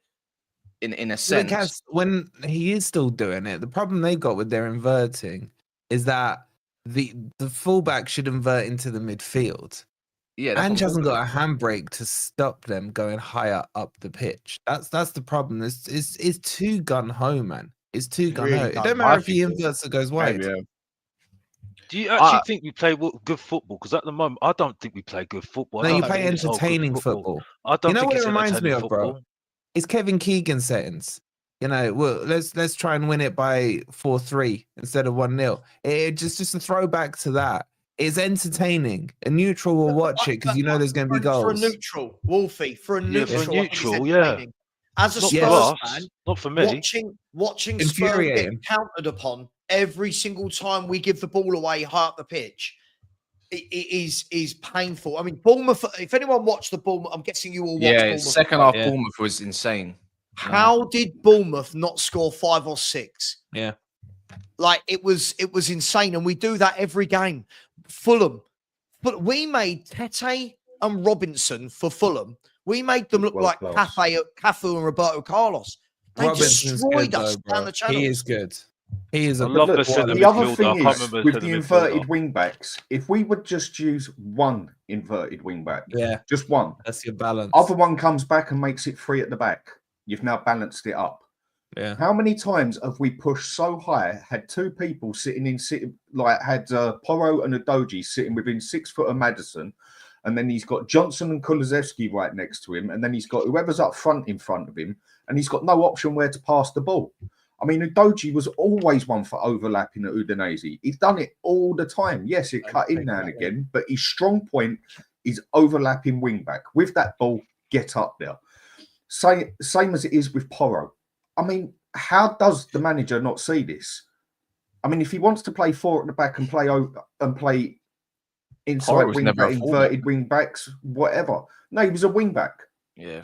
They both are. But if you're going to play them as they do, we play them as wing back, full back sort of thing. Even though And Dan, defending that's ain't your their strong problem. point. That's your problem because you're doing it in a 4. Just use one and bring it into 3 at the back. It's common because sense. you're doing it as a 4, mate. You end up with 2 at the back. That's the issue. Sitting on Whereas the halfway if you did line. it with the 5, you would end up with 3, maybe sometimes 4, which will give you the balance. So if he wants to continue in this style, if he wants to continue in this style, he has to go 3 at the back to then cause the balance to when he goes with his tactics. Or play with 4 at the back and say Porro gets it, right, go up there. If you want him to invert, I'd rather he overlap, but go up and invert, right, Doji, get back, cover it 3 at the back. Or if they at least go forward, we do what we did against Man City, but that was only because Man City forced us to play that way, is where whoever our DM is, which was Basuma, who is not a DM, the only one we've got is Benton Core, came back and basically made it 3 at the back. And then we looked 10 times stronger for it. But no, what we usually get is the 2 inverted go up there, and then poor Basuma, whoever's meant to be playing our 6, where we don't even play a 6, is then covering the Doji, then covering Porro, then trying to cover the man in front and behind him, and just gets totally destroyed in the game. I don't think we control the game at all. I think it's just all kamikaze as far as I'm concerned. I just don't see anybody. Like I said, I don't rate my midfield. I do not rate my midfield whatsoever. I'm sorry, no one puts their foot on the ball and just calm it down. It's all fast, pace, and that's it. It's just annoying. Probably where you miss Benton, isn't it? Well, I don't even think Bentancur's that good. I'm sorry, he's good. He's good at best. I'm sorry. He's not a 6, is he? He's an 8. He's not even. He's clutching. We're clutching at it. I don't People think say that he's so good. They say he's so good, but let's be honest, he's still a reject. I'm sorry. He's a different style as a 6. He's not the 6 we need. We need an anchor man there through and through. What he is a deep line playmaker, defensive midfielder in one. That's what he used to do at Juventus. That's what I'm loving about football. That's what I'm loving about football. The 6s that are coming back now is the anchors. They're the most. That is what we need. If you're gonna play 3 at the back now, pretty much these days, you need an anchor, not someone who's gonna control the ball and then he's a bit lightweight. That's why I love a guy, and that's why that's why I like him. It's just we need a Ranyema, we need a Gatasu, we need someone like that. We need someone who can muscle up that at the back. But we don't even play with a 6 properly either. So exactly. But this is the thing. We all talk about needing a 6. Everyone who tells me that I don't know anything about Ange tells me that he plays with 2 8s, and it shows. Because look, if you look at the game the other day, if you didn't watch the game, you go, "Oh, Spurs had 70% possession or 68%, whatever it was." You watch how much of that is pointless passing around in the midfield. Exactly. It is right. And then the moment somebody gives the ball away, like by the way, Kulu the other night gave the ball away 31 times in the game, right? And every time we gave the ball away, you watch how they beat the press. 2 passes out, ball down the channel.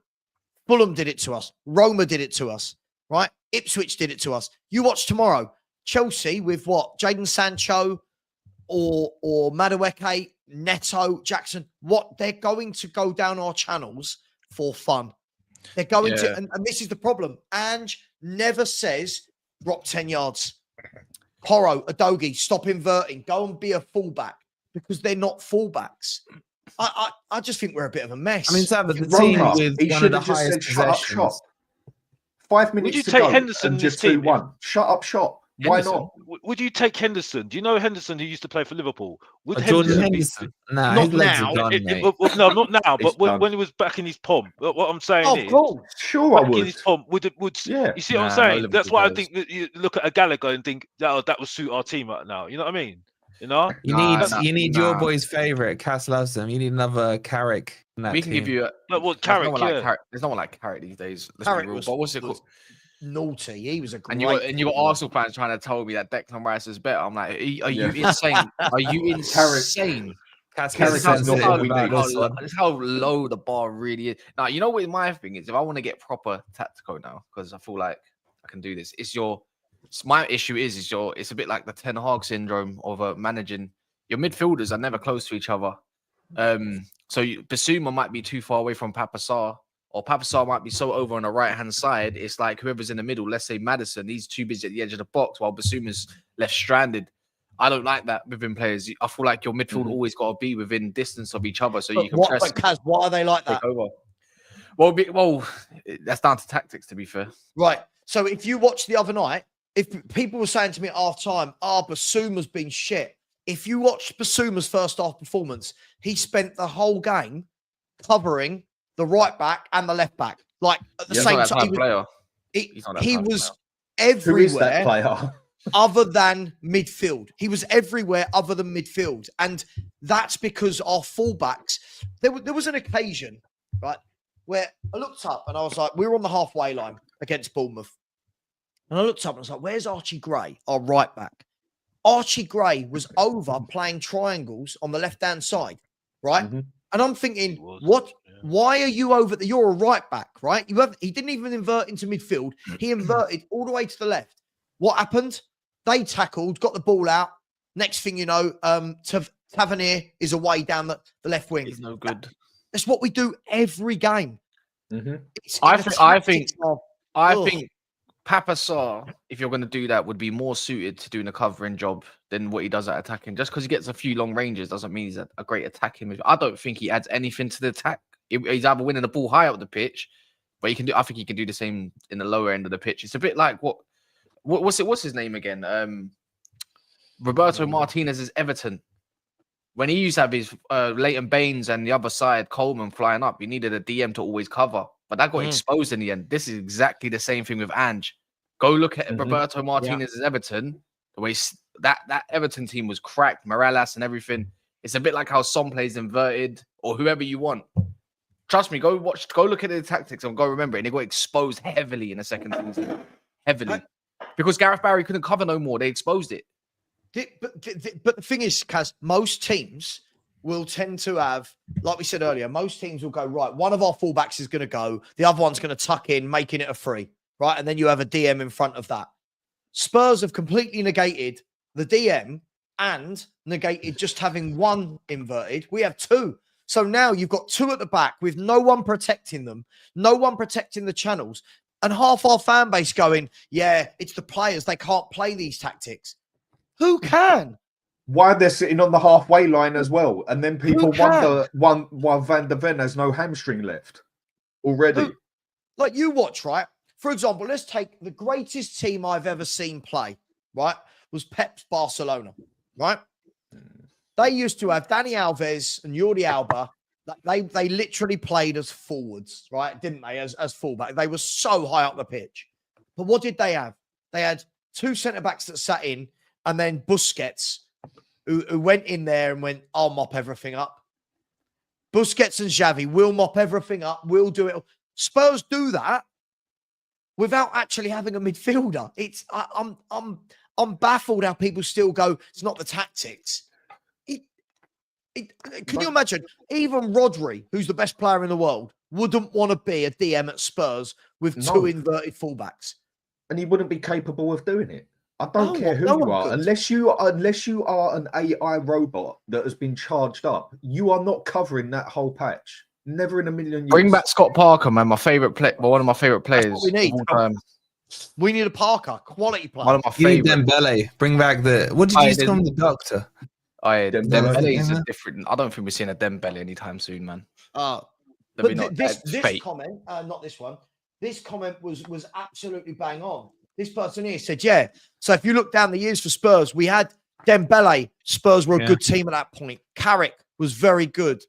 Wanyama, did a brilliant job for Spurs. Palacios, when Harry Redknapp came in, he went, I need to put Modric centre mid, but you know what? I need a player next to him that's going to do all the work. Palacios went in. He was brilliant for a couple of years. Big up, Kaz. See you later, mate. Yeah, I've got to shoot as well, boys. Cass, I'll see you tonight, mate. Hey, I got a date night with Forrest, mate. Yeah. Listen, thanks for popping on, dude. See you soon. Take care, mate. I got to jump off as well, boys. Get set up and everything for later. But yeah, good luck, boys. Good catching up with you. Good seeing you. Good seeing you. I mean, listen, Wolfie, much love. I'll speak to you soon, brother. Take All care. the best. See you later, boys. Bye. Later on. This sums it up, right? When you look at this, I know these are four very different players, but all performed a really important function in a Tottenham midfield. You know, you've got Carrick, who's the Rodri-esque type player, sat on the ball, was brilliant in terms of, sitting in front of the back four, could pass it out, had that 20-yard area where he dominated. Wanyama was a little bit more of a cruncher. Dembele was just sublime. Palacios was just an out-and-out anchor man that liked to kick people. We don't have any of that now. We've got Bentancur, Basuma, and Sarr who get praised, but for me, none of them are good enough to do it. Dembele For was me, for this lot one. you just said, Carrick would not work in this team at all. He is not the sort of player we need. If we did play him, we'd need him in the centre. I know, but I'm just saying, for what we've got, we'd need someone more muscular than Carrick. Don't get me wrong. For me, I think he's probably one of, if not the most underrated player the Premier League has ever seen. Excellent player. But for what we'd actually need are one who's covering the DM role as a box-to-box. He wouldn't stand a chance in hell. Not a chance in hell. We need someone like Wanyama there or Dembele there. We need someone who's got physicality there and stamina. And that was one thing Carrick didn't have. But everything else, he was excellent as. I think you need the two, to be honest with you. And Agreed. I think you need both. And I have to say this as well about Dembele. Dembele was very good because he was a left winger, wasn't he? He was an attacking player, wasn't he? And Striker. Pochettino made him into that sort of centre midfielder. He worked him into that role. So for me, I mean that's what makes him a very good player. He was very interesting for me because the way he grown into that role and the way that Pochettino, made him into that sort of player. That's why I thought Pochettino was a very, very good coach. He could make players like that. You see what I'm saying? Like a Joel Linton, for instance. You know what I mean? Eddie Howe has made him into that sort of midfielder, that strong midfielder. And Alex, look what Eddie Howe did with, do you know what? When we're talking about upskilling players, look what Eddie Howe did with Fabian Schär. He turned that. Didn't Newcastle have the best defense in the league that year, or the second best defense? Like Fabian Schär, Joe Linton, Almiron. He came in immediately and went, you know what? Let's move you from there, put you in there. Here's what I want from you. This is your skill. I don't see Ange do that with a single footballer we've got. He looks like those are sort of coaches that look like, you see with Almiron, when you first come in, you see him working on the training ground. You see him working in matches. You know what I mean? Just like working with the players when they're in matches. Ange is not that player, that manager, isn't he? And I don't want to go harp on because I've said it on Mr. Box Office TV, my latest show. But the point is, is that with Ange, you have coaches there that you can work with to make them improve some of the players. But it looks like the coaching staff are not just doing what he wants, and that's all you're seeing. So for me, this is where I've got my issue, and this is where I can't. This is where I'd rather get somebody who is a coach, like I can't pronounce his name, the Bournemouth manager, like a Eddie Howe, because at least I will see somebody. I think we're better with coaches, Savva. I've got to be honest. I think we're better with coaches rather than managers. You see what I'm saying? There aren't many managers these days. There aren't many managers about anymore. You need to be a coach. It suits the way we are as a club, because the thing is that we give them players that need to be worked on. So it's it's the way football is now, isn't it? There aren't managers anymore, because you usually have a director of football who is the manager of the playing squad, and then you have this director, you have this director. We don't have. But clearly, Ange is a manager. He's more of a manager. He's just sitting. It's more of that. What's it called? That sort of personality. It's like Harry Redknapp. Harry Redknapp would have. But this is one of the fundamental problems of Ange, isn't it? What's the one thing that Ange never does when he changes his job? He never takes his backroom staff with him. Never. He's never taken his backroom. He's never taken his backroom staff with him. You look at Alex Ferguson, he always had his 3 lieutenants. He always had his 3 coaches, whether it was Carlos Queiroz, the bald guy, I can't remember his name, the bald guy. Then he had Steve McLaren at one point. Mike Phelan, were you thinking of? Mike Phelan, yes. He always had his 3 lieutenants that went where he didn't really move anyway. But then you got Mourinho. He always had his guy that he always took everywhere with him. Conte always has his 7 backroom staff. He always has Gianluca, the tactical guy. He always had the Marine, RIP to the Marine. He always had Stellini. He always had his people with him whenever he moved jobs. It's the same in any job in the world, isn't it? If I was working in a bigger coffee shop and I moved job, I would take my head barista with me always, because they know I know how they can implement my style. And Ange doesn't do that. He always goes into a new job. And maybe his staff don't want to go with him because they hate how he plays. Possibly, you don't know. But he's come into the job. He's been in here, and he's brought in. The only person that's worked with him before is Mile Jedinak, who was his captain for Australia. It's the only person he's worked with. But he's not a coach. That's why Villa wanted. That's why they wanted shot of him. He's proven to be absolutely embarrassing at defensive set pieces, Mile Jedinak, because we're so bad. Rinketic did like a slideshow the other day on Perch's show about the zonal marking, and you have the 3 zones in the penalty box. No one was even occupying the third. No one was even there.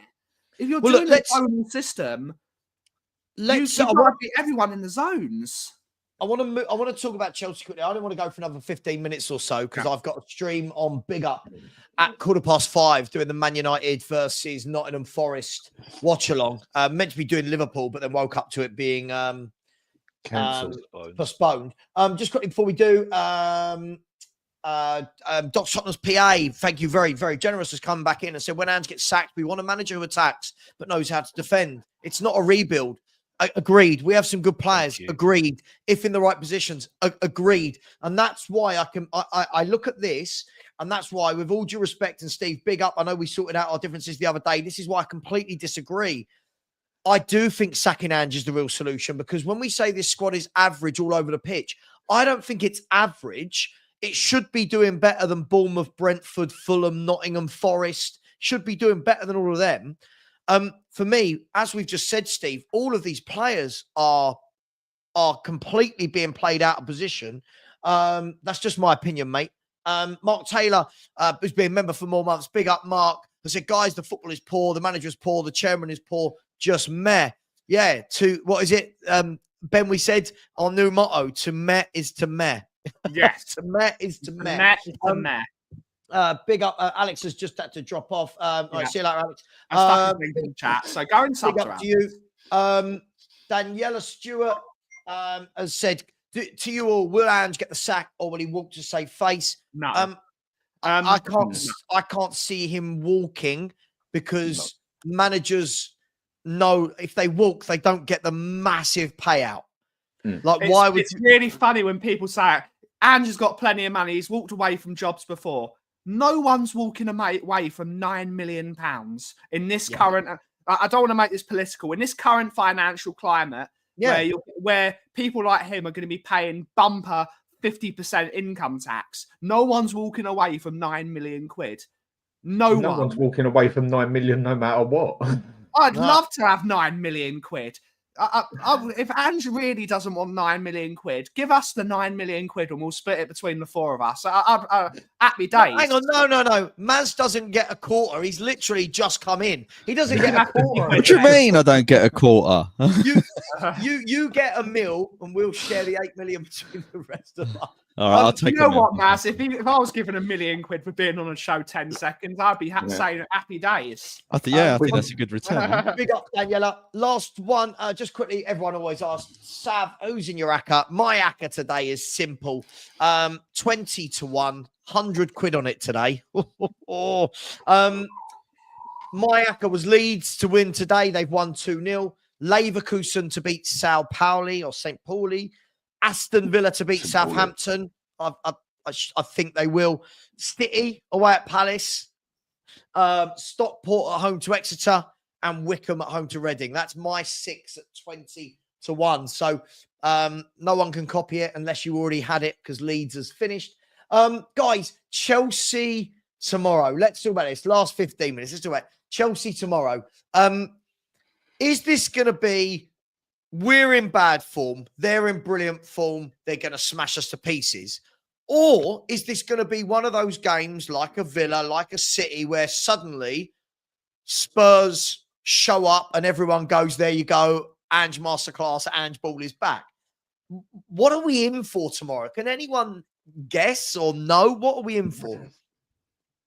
Go on, Maz, you start because you've just come in. I'd be lying if I said I knew what was going to happen. I really don't know what's going to happen. I haven't really been able to predict our games for the last 2-3 months because of the inconsistencies. I say 2-3 months, that's the start of the season. So I haven't been able to predict the games for a while, really. I have a funny feeling that the players will play better, and I don't think that we're going to get absolutely hammered. I think it will be like a 1 or 2-0 defeat. I can't see us scoring against them with the way that we're playing at the moment as well. And I know that's against the stats of us scoring quite a few goals. I've been listening to your show. I've been out today and I came back and I caught the last half an hour, 45 minutes of it. And I don't think that any amount of adjustment in this system, whilst it may bring 10, 20, 25% improvement, I don't think that's enough for us to change our fortunes. And the reason why I don't think it's enough is, one, that the players, I think, don't buy into the system, and it's been long enough now for them to really not buy into the system. I think you get to the point of no return. And a good argument for that is that if they didn't buy into the system post them beating teams like Aston Villa and Man City, let's say, then why are they going to buy into it all of a sudden now if they beat? Great point. So and another major factor is their fitness. I think he's run this team into the ground. And I don't think they've got it. It reminds you of Felix Magath at Fulham. Remember Felix Magath at Fulham, when all the players couldn't even walk anymore when they got onto the football pitch because the training was so high intensity. Yeah. And Pochettino had it in the first. Was it in the first season near the end? Although we'd done quite well in the latter half, I think the last. I'm going back a few years now. I think the last 5-6 games, you can tell like the players were absolutely knackered. And we're at this point already, and it could be a combination of us just being so inconsistent that their heads have dropped and they just don't have the energy to put into a game, or it is the fact that they're just literally just are knackered. And I find that hilarious because I agree with Savva. Why can't the team play twice a week? If we were in the Champions League, we wouldn't be complaining that they're playing twice a week. It's a funny thing, isn't it, Matt? People complain about Thursday, Sunday, Thursday, Sunday, Thursday, Sunday. What's the difference between Thursday, Sunday, and Wednesday, Saturday? What's the difference? Exactly. It's literally nuts. no difference. It's Sundays. There's a magical myth around Sundays that the gap between Thursday and Sunday is exactly the same between Wednesday and Saturday, isn't it? They want to be sitting down for their Sunday roast, don't they? The thing what you're saying, Maz, I agree with it totally, but there's one bit I think you missed out on it, but you're totally right what you're saying. Now, you look at Conte, he was one of the hardest ones out there to train with. But you look at his game, totally different. Our game, you have to play as hard as he wants them to train, basically. You have to... It's 100%. You got to give. I know you're meant to give that every game, but what I'm saying is the game is so much all over the place, here, there, and everywhere. Sprinting here, there, and everywhere every 2 seconds. Centre back having to cover all the way back, usually every let's say 2-3 minutes. The whole thing added up together has just burnt the entire team out. Whereas if the game we played like Conte style was a little bit slower, I don't think you'd see the players burnt out as much as they are now. It's where the whole system is just... It's game management. That's absolutely. That's what you call game management. Yeah, game you're right. Absolutely, both of you are right. It's backwards because we're expending all of our energies. Typically, we start well, don't we, for the first 10, 15, 20 minutes. But then as the first half goes on, we then fade, right? And then we come out in the second half and we have a good spell of another 10, 15 minutes, then we fade again. And if we don't blow those teams away in that period of time, and We're the done teams for, are It's tactically like set watching up a in the team on sense of- Hackney Marshes, isn't it? Yeah, Like yeah, watching a team absolutely. on- they get blasted. That's not a quote from me. It's a quote from my mate Graham. But you blast out all out in 15 minutes, and then you got to go out the pub for a beer. Yeah, So you can yeah, play top football up. again. So, yeah, so in summary, I can't call it. I don't know what the reaction would be. I think your friend Chris, Sav, I was listening to another podcast earlier today, and The boy Hotspur. yes, and he raised a really good point. I think he's done, Ange, and I think the players know he's done. Yeah, and I think there's no way back from this now, because once the players get a sniff that the manager is sort of on his way out, like they did with Pochettino, right? Like they did with Jose, like they did not so much with Conte. Conte's a bit of a weird one, I think, right? They're down tools, and I think we're seeing this now playing out. So that's my assessment. No, I agree. And listen, I'll come to Ben and that in a second. Just really quickly, they just got up on the screen here. Just nothing to do with Spurs, but they've got Kevin De Bruyne this season. When Kevin De Bruyne has started for City, they've got a 100% win record. 5 wins from 5 games. When he hasn't started, they've got a 33% win record. Yeah. I just thought that was interesting. That's all. And I don't know why that just came up on my screen. Just quickly before we do that, Abdegani says Savva will take Ten Hag. I mean, please don't speak for me. I don't know what it is about people in YouTube chats that think that they can speak for us. You don't know me. You don't. Who do you think you are, bruv? You don't get me. Sorry, that's from South London, isn't I? South London, mate. Talking about people who think they know what I'm talking about, I'm about to call this idiot out again. Sorry. Hadrian's Wall said, Savva, you said sacking Ange is the real solution. You are wrong. The real solution is getting Levy out. Ange is just a victim of circumstances. Hadrian's Wall, first and foremost, I never said the only solution is sacking Ange. Again, what I love about people like you is you cannot decompartmentalize conversations. You can't say, here's a Levy conversation, here's an Ange conversation. Do I want Levy out? Yes. It's really not that simple. I don't care what anyone says. We'll talk about it in a minute. It's really not as simple as us just all going, leave. Oh, all right. There's my 4 billion. Yeah, all right. You're not forcing the owner of a £8 billion business out of his job that he's spent the last 25. If you've created a business over 25 years and then you got someone coming up to you saying, "Get out, mate. This is my football club." Hang on here. Yeah. Hang on a second, mate. Yeah. I've built an £8 billion business and I've bought the majority of the property in the area so I can make even more money out of it. It's too late. And you know me, Savva. This was my point. If there is a protest outside that training ground, I'm there. If there's a protest outside the stadium, I'm there. If there's a protest anywhere other than personal stuff, because I don't like attacking people's families. Attacking people's families is unacceptable. It's business, not personal. If there is a protest, I'm there. But even I, as a pragmatic individual, can say, once you've built, it's like me protesting the owner of Coca-Cola now. He's going to say, what are you talking about? Yeah. What are you trying to talk about? This is always my point. I've got, as I said, look, love Stell, love Brian Daigle, love all the guys that talk about protesting. For me personally, I think we've gone past that point. They've built what they've bought. It's a juggernaut, right? And I think when people talk about getting them out and protesting, I think we always talk as though football is their number one priority. You've got to remember, they've got the NFL to think about, the boxing to think about. So, look, first of all, Hadrian's Wall, please do not talk for me. You don't know me. You won't come on and debate me. So please don't. And then someone has said, however, Savva wants you to focus on Ange rather than the root problem. Savva's been Levy out since 2007, you knob jockey. Shut up. Shut up with your Bit line. too far, Savva. Bit too far. Let's No, this person has been lying about me for weeks. I am so fed up of it.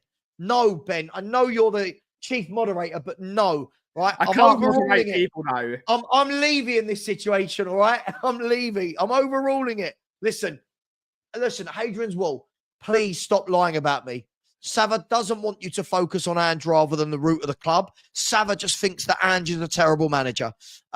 Big up to Anthony Clark with a super sticker. Really appreciate you, my friend. Thank you so much. Really, really appreciate that.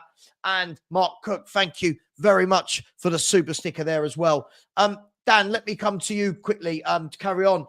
We were Hadrian's Wall. No, just you, mate. You're a dickhead. Just you. There you go. I'm abusing you because you're a absolute twat. Sue me. Right? Sorry, guys. I'm not having it anymore from idiots like this. Abuse all day long in my comments as well. No, I'm not dealing with it anymore. He's had his chance. I'm fed up. Dan, Maz doesn't know what we're going to get. Do you know what we're going to get? What are we in for tomorrow? You tell me. In that aspect, it looks like we're getting a beating. I can't really picture anything else. But then with the way we play at the moment, I haven't got a clue. One thing I'd just like to pick up on is what you were just saying, though. Back a step. Ange is not a good enough manager, period. It shows. End of. We all know where the real cancer at the club is, and that is Levy. Through and through. From the heart. The way he works, it pictures what I say perfectly. But I still personally think if enough Spurs fans got together, we could cause them trouble. I mean, if 10,000 Man U fans can get together and sort something out because they don't like a bloody T-shirt, why can't a certain amount of Spurs fans get together and work together to try and at least damage this, at least damage this person where it really hurts? And that is in the pocket. Dan, it's not the same thing. Man United are just a football club. Tottenham are not. I know this totally. They've built themselves that big, that strong. But it's not as though the Spurs fans couldn't hurt them. Even if we went to the games and just refused to spend money inside the stadium, let's say 50% did that. That would damage them a hell of a lot of money. That goes on over a certain amount of games. Very difficult. Everyone knows. I didn't spend a single penny in that stadium in 2.5 years. I didn't spend. I know that 2.5 years, but no one else. Only I did it. Graham did it. Brian did it. But everyone else. I think Spurs fans hate this so much. The football is so bad. If I haven't had 4 drinks before it, I'm going to be miserable. Yeah, but see, I think we're looking upon this in the wrong way. So I'm going to take your point, Dan, and so I think where Dan's coming from is if you get a large amount of discontent and outside and inside the stadium, that will eventually knock onto the players. And then if the players have a dip in form and we start doing bad in the Premier League, then the board, I'm not saying that they're just magically going to disappear. Let's be honest, that's unlikely going to happen.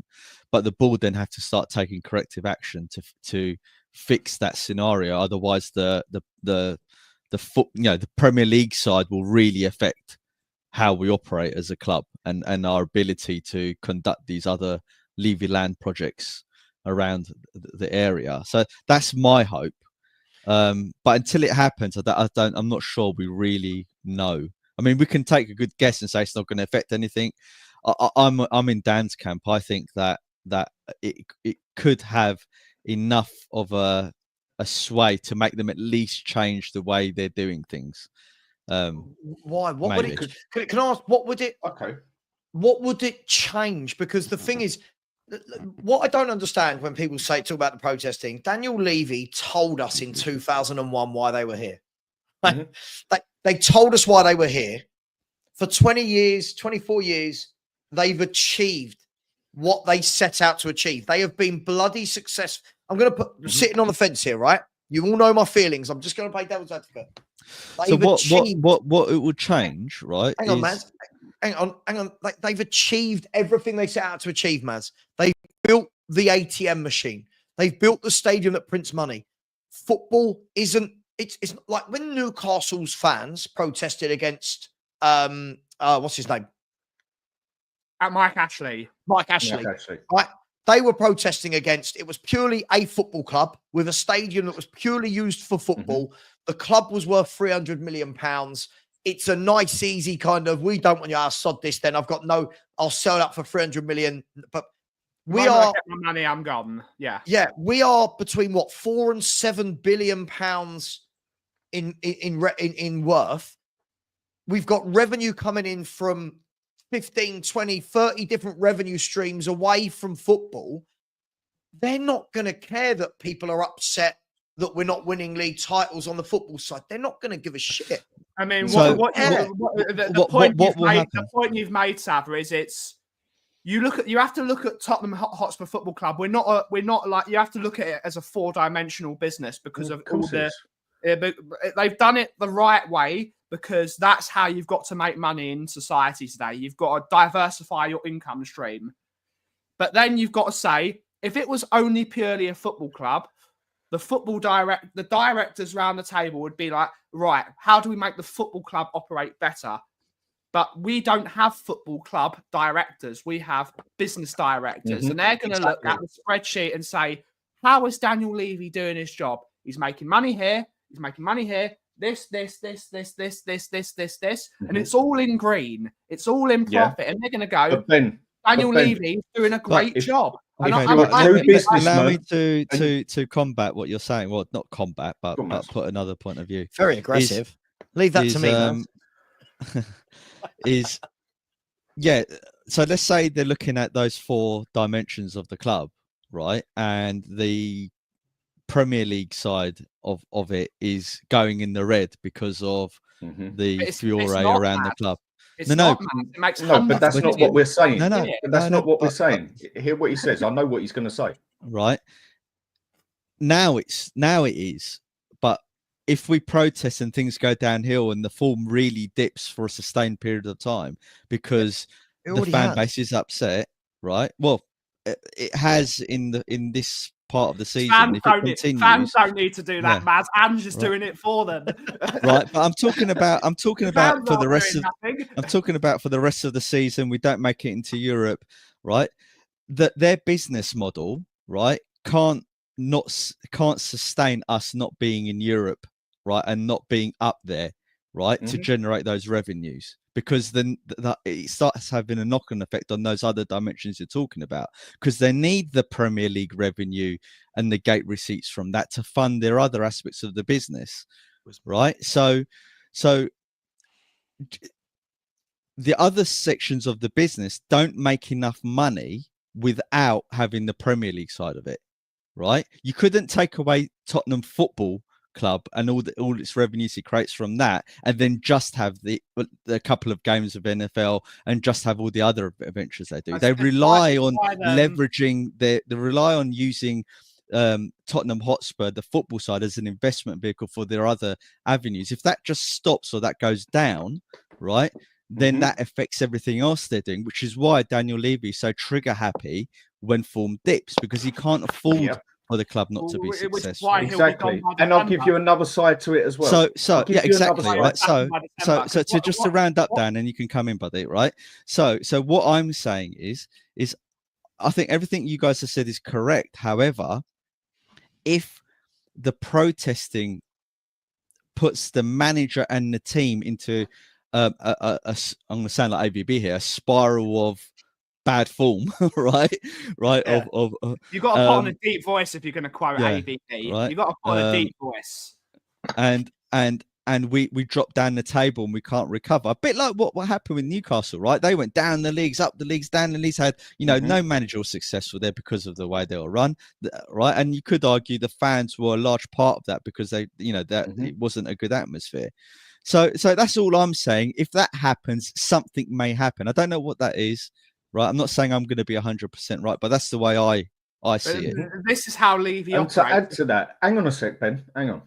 And the way to add to that with what you've said, if people would start going in there, and like I said, if a majority of Spurs fans, a lot of Spurs fans, I don't even have to say majority, say 5,000 Spurs fans really hated Levy that much. And I don't use that phrase very often, but they really hated him that much.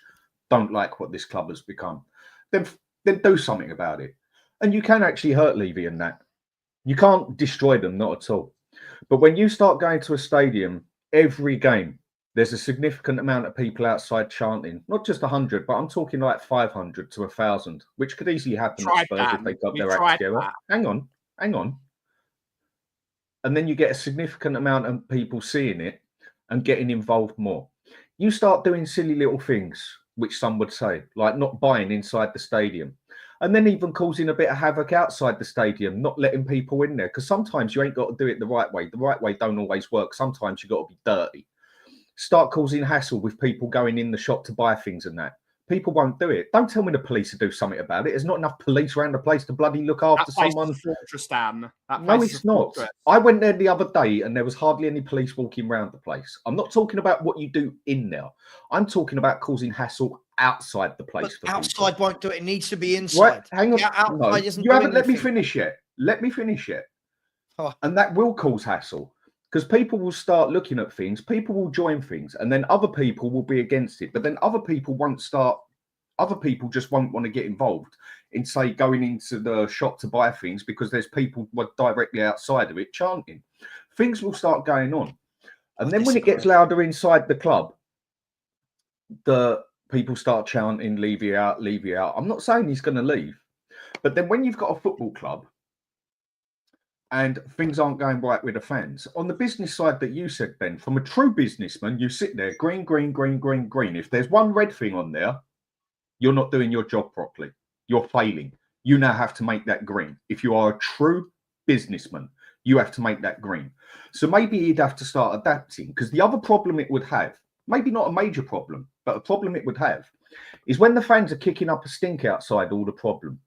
When fans start kicking up a stink inside, when a certain amount of fans just start causing a bit of havoc, one thing that will 100% happen to that club, maybe not in a way it's going to damage it seriously, the share prices will come down. And then when he sees that happen, whether they come down £1, it's not a public business, Dan. It's a privately owned business. Still got shares. But he's still got shares to it. Yeah. When the value of it comes down a little bit, he will then have to act in a certain way. Do you know what? Daniel Levy would be delighted if the share prices came down, and I'll tell you why. Because it'd be easier for him to buy the shares up and make it, instead of owning 85% of it or 85, 90%, he'd be able to own all of it. And that's when he can start making problems. We are a private company. If we devalue the shares of the football club, it'll be easier for him to buy them. But he's still worth £3 billion, and Joe Lewis is still worth £6 billion. But Ben, the main point is that the investment vehicle that is Tottenham, which is what they're going off, right? Which is why it's so important that they make money during the games and they have the concerts and everything. If the football side goes down, right, he will have to react, because then the outside. What he'll do is he'll sack the manager, get a new manager bounce, and finish top 4. That's what he'll do. And then we'll all go back to this 18-month spell again. When 18 months, but it's better than what we've got now. I'm sorry, right? I'm with Coover on this, right? I'd rather roll the dice. Turn off your Spurs. Right? Sorry. Turn off your Spurs. That's the Coover way. He's having some nice food. He's going to watch Star Wars. No, but I'd rather roll the dice, get a better manager than Ange, right, and see what they can do, right, than have what we've got now. Because even by Levy's own standards, right, we're signing worse players. Even by his own standards, we're signing a lot worse players than we ever did before, right? So if we can go back to what he did in from the 2010, let's say, to the 2019 season, I'll be a lot happier with that in terms of the types of players we're signing than what we've done post Pochettino. I just think that we've gone past it. I think what you guys are saying sounds great in Dream World. I just don't think it's a reality, guys. I think we've gone past that stage. We're at the stage where they've built everything that they wanted to, right? They are gonna 5,000, 10,000 people can protest. It's never going to get to that number. They can protest all they like. it would need everybody not going into the stadium. It would need everybody It'd be not thousands of buying. people. You would No, need at I'm least- not Hang talking on, about let me finish. revenue Hang on. deprivation. Hang on. Let me finish. It would need everybody not buying food and drink. It would need to hit them so hard, right? It would need to hit them so hard. For me, 500 to 1,000 people standing outside the club, I don't think it does anything. Daniel Levy's going to drive by that and look at every single corporate partnership he's implemented, all the deals with DAZN and the NFL, and he's going to go, okay, it's only 1,000 people. Look at I've got 60,000 people on a season ticket waiting list. He's got how many people from Asia? Look, we just bought Kang or Yang, whatever his name is, right? We've just bought him to continue that. Only my opinion, I don't believe it's done anything. And there's the reason why 24 years in, he's getting more and more and more powerful. Why? Look at the money being generated at that place. Mm-hmm. Look at the money. Look at even the women's side of football now. Look at the attendances going up in the women's side. This man is not going to care. This man, if we say, right, it's not Daniel Levy's sole decision, right? But if we have a look at this realistically, right? When big CEOs and companies are forced to sell or CEOs are forced out, it's the board forcing it, right? A vote of no confidence most of the time, right? Unfortunately, everyone on that Spurs board, this is what Daniel Levy's remit has been. He has succeeded. Overwhelmingly, he has succeeded with what what Enoch set out for Spurs to be. As fans, investment corporation. Yes, corporation. As fans, we think that the main driver is what's going to make them change on the football pitch. They don't give a fuck. I don't know how many years we have to see this. He doesn't care. He does just enough every other year, every 2 or 3 years, gets us in Champions League, gets a new partnership, gets more sponsorship, gets his revenue in, doesn't spend it on top players, hardly puts anything into the club. It's why he's built the problem. I have to jump in a sec. That's why he's building the hotel. It's why he's buying the property in the area. The property prices are going to drop. And Daniel Levy is rubbing his hands together. He loves it. The property prices are going to drop, which means he can say... But guys, the problem how are the I've got property with... prices going to drop? How are the property prices going to drop? They're going to go up. It's Tottenham, Dan. It's not like it's Epping Forest. It's Tottenham. It doesn't matter. It's London. Prices don't drop. But guys, it's London. The price, the property market, the property market will crash soon because no one can afford to buy property. The moment the property prices crash, Daniel Levy will go, I'll buy that. It won't crash. I'll give you an answer why, Ben. On the other side, it won't crash. The government won't let it crash because if the property they said in 2008. It's what they said in 2008. But listen a sec. Every 3 months, this country has a check over to see if it's going in recession. This country can only officially go in recession if back-to-back house prices go down back-to-back. Government wouldn't let it happen. It won't crash. Not house prices. Not in London. This is turning into a massive Levy out discussion. I'm sure Savva doesn't really want that. But what I would say, I'll leave it at that. No, I'm all for it. I'm all for it. Let's do it. Well, I've got to jump, guys, because I've got to do some work. Don't worry, leave me. I'll take these on my own. I've actually got to do some property work for a change. It's really annoying. But thank you, guys. Great debate as always. Chill in the chat. Cheers, guys. Take care, dude. So the thing is, Sav, right? If we all just say, okay, well, there's nothing we can do, right? Then what are we doing here? Why are we discussing the day-to-day runnings of the club? And that's the problem I've got with this type of discussion. When we say, yeah, but he's too powerful. Yeah, but this. Yeah, but that. But the thing is, we haven't tried it, and we don't know what facets of the club will suffer if we try it. Who will put pressure on Daniel Levy, right? Whether or not the Lewis Trust say to him, look, Daniel, this is not a good look for what we're trying to do because it's affecting our investors in this region of the world or that. We just don't know, Sav, right? So but until we do though. No, we don't know. Well, but but we don't, Sav, because one, it hasn't happened, and two, we can theorize, which is what we're doing now, right? But it's not as if, oh, look at what happened with Bud Light, right? Obviously, it's a big difference because everyone just stopped buying their beer, but they've taken a massive course correction because their customers effectively said, "Oi, what are you doing? We don't like this." The same's happening with Disney. The same's happening with Ubisoft. Yeah, sure, right. But we've got 60,000 people waiting on a season ticket list. But it's not just those 60,000. It's the worldwide stuff. If the club is not doing well because the fan base is upset, but it is, man, commercially. But on the pitch, it's not, which is causing issues. On the pitch, it's how it's always been. This is what we've got to remember. There's no difference on the pitch. We're sitting here as fans, pissed off, right? We want to win titles. We want to win this. But they'll see it and say, well, hang on, we're still getting Champions League enough. We're still making money outside of without winning titles and stuff. They're still making money. I just think it's got too big to do anything. And when we say that, why are we sitting here talking about this? I'll ask this question. Name me another club where this has worked. Arsenal. But it's not the same situation. Oh, There's no situation like Spurs. Not quite, but Arsenal's situation was their fella weren't spending enough money. They didn't like the way it was done. Next thing you know, a load of them teamed up outside, started fighting each other, and then said, "What are we doing?" Teamed up, turned on the board, and the board stepped back and said, "Do you know what? Okay, this is getting a bit fruity.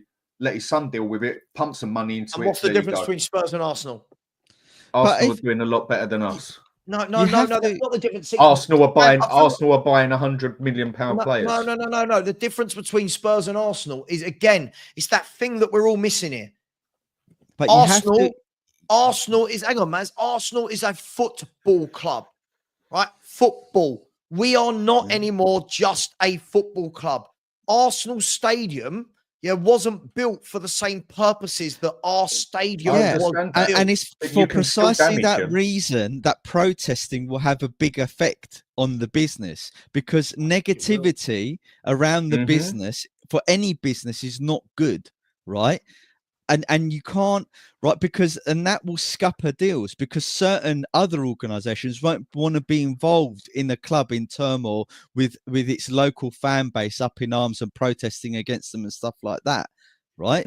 So you're right, Savva, it's a unique situation, right? But if businesses don't act in the right way and they have lots of unhappy customers, and I'm not just talking about people turning up to the stadium, I'm talking about worldwide, right? People stop buying shirts. I mean, you could say if the club isn't successful or it carries on this trajectory, which it has for a long time, but a lot of fans are waking up to it now, how are they going to recruit the latest batch of new fans? For the football side, they might do it for the women's side, they might not do it for the men's side, and that will have a material effect on their numbers. It will, right? Because they're not going to sell as much shirts, so they're not going to sell as much DVDs about our 2019 final that we lost, right?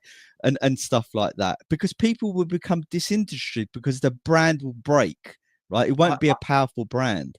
On events, if you've got people outside there chanting on events, why are events going to look at that and say, let's have it there, when it gets to a significant amount, which it could if enough people stick to it? I know it's all ifs, buts and maybes. It's not going to be something they want outside, with the people going into a concert with a load of hassle outside. They're not going to want it. I agree. I just think it's too late. They've implemented everything. Savva, the best comment, Brad. If they can cancel Andrew Tate, they can cancel Levy. I saw it. Look, I just think it's too late. They're all in boardrooms congratulating each other with their success. We're all outside the boardroom. Our success is different to what they said. This is the thing. We're basing our success on football. They're not. They don't need the football for the success. No, I've always agreed with that. But it's still part of what they need. I think they're going to go in the next 5 years, but it will be of their own volition. I don't think it's going to be because of any protests. And again, look, my form of protest is I don't go and pay, right? Which some people think is good, some people think is silly because it means that somebody else is going to pay anyway. Of course. But are you going to stop thousands of people buying food and drink and going in the club shop? You're not.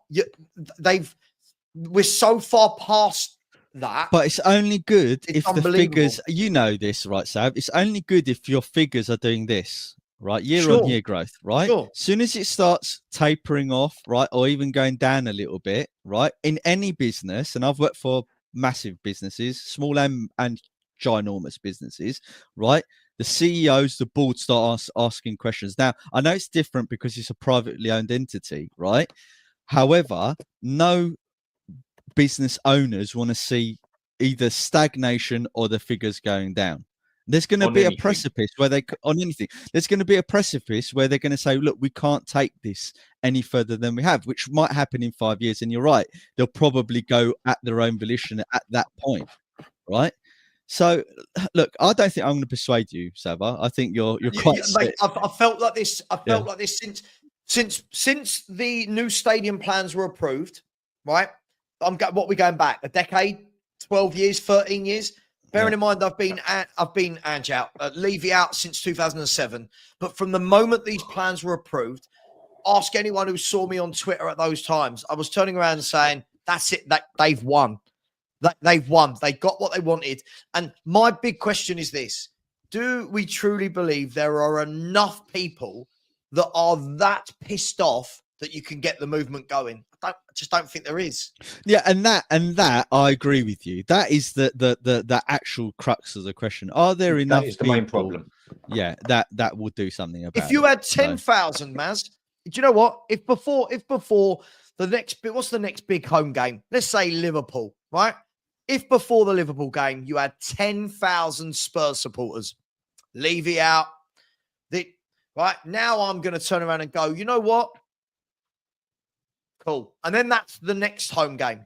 And that's inside the stadium as well, right? You might get them. The problem is, by the way, Crystal Palace are beating Manchester City 1-0. Not good for my ACCA. Crystal Palace 1-0. By the way, as it stands, Tottenham are currently 12th. In the Premier League table. I can't believe City are imploding so bad. It's unbelievable. Look, we're never going to all agree on this, guys. But for me, that's why I don't protest. I think it is. I think it's futile. It's very different to what Arsenal did. It's very different to what Newcastle did. I've not seen. I'm still waiting for one example from any Spurs fans. Tell me when this has worked on this scale. That's no one can give me an example on this scale where it's worked. If we were just, I think it's a unique situation. It is. One other thing you've got now, Savva, more than what we have had in the past, is you've got one of the most powerful things on the planet, and that is social media. There's only two things really more powerful that I see, and that's money and religion. Because social media can destroy anything, or social media can make anything. If you could even just get enough of the social media working together to start getting the word out there, and say, for instance, you get 500 people turn up, and then a few people are really realizing that I don't like us being in 12th place. I don't like this happening. And then the word starts getting about on there more, where people dislike or don't like each other. I couldn't give a monkeys, but start actually teaming up together to get it out there. You don't know what comes from there. Fine, it probably wouldn't work. But if you don't know, you don't get. Next thing you know, 1,000 people start singing in the stadium, and he blatantly has to turn them speakers up.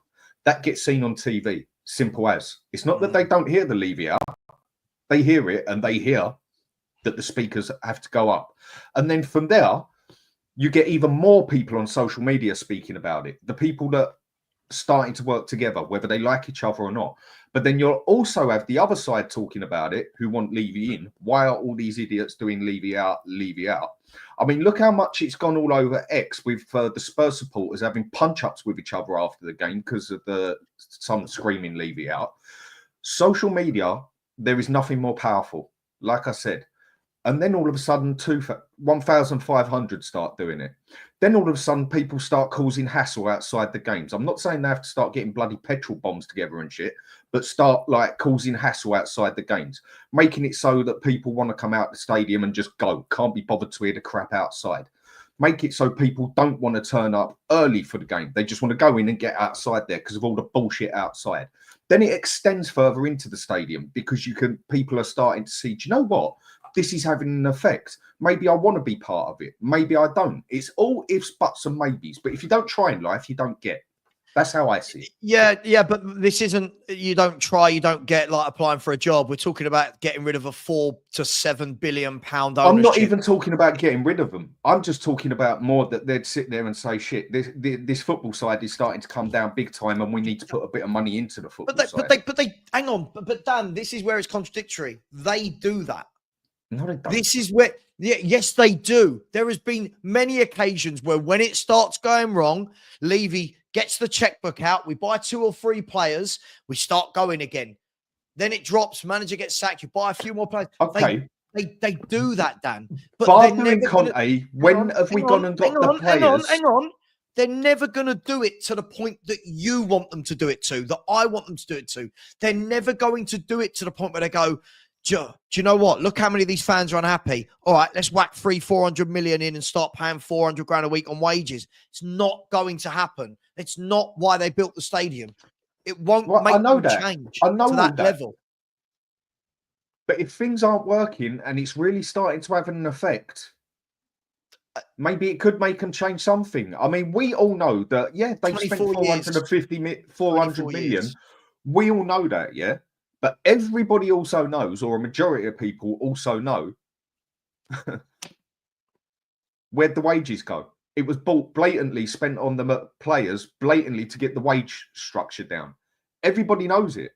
When have we actually gone out and bought a player to shut that fan base up? That has solidly shut the fan base up. They don't, Dan. They don't need to. That's, again, I'll come back to exactly. They don't need to. So if you cause them enough, yeah, but Savva, this is what I don't understand though. So what are you suggesting then? Are you suggesting that everyone does nothing? But Maz, I'm suggesting that people sat and watched this happening while they were building a stadium.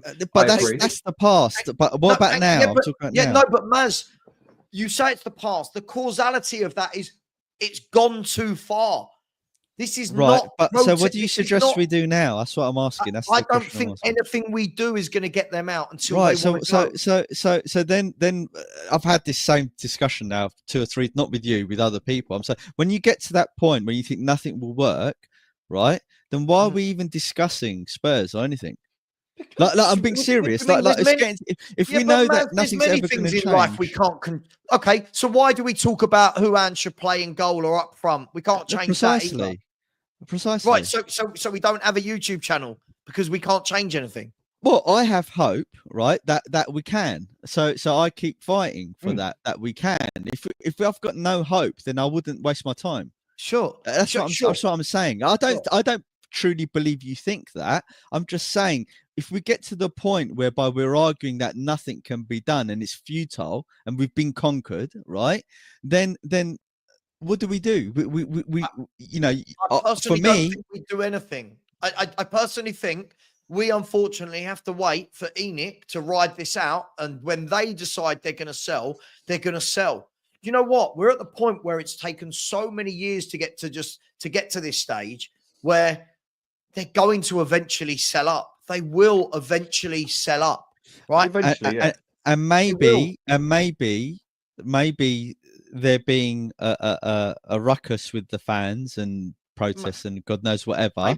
Maybe that will accelerate that. Maybe they think, you know what? Scott said a good point in the thing. He said it's easy to make money from them just investing in real estate and other projects and what it is in football. Maybe they think, you know what, this is just too much hassle for us. What we're doing, wasting time here. We can make a lot more money if we did. I'm still going to go and make my 3.8 billion selling it up. Right. I might do it now. But the point it's going to have to get to for it to be too much hassle for them is huge. And as I've said, football is one strand of what they do. It's one strand.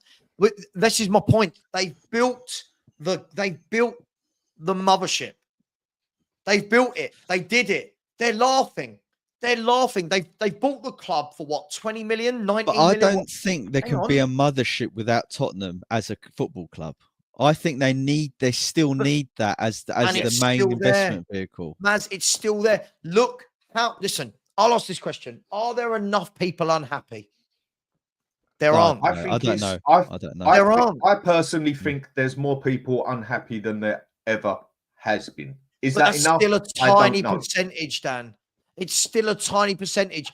If there wasn't, there wouldn't be a 60,000 waiting list. If there wasn't, there wouldn't be people 62,000 at every game, packing the stadium, buying beer galore, fish and chips at whatever, 20 quid, whatever it is. Yeah. Yeah, but if no one else is doing anything, they're going to think, why should I do anything? And they've bought their season tickets, so they're still going to go to the game. But I'm not telling anybody not to do anything. This is the difference, Dan. But when people say to me, why are you not protesting?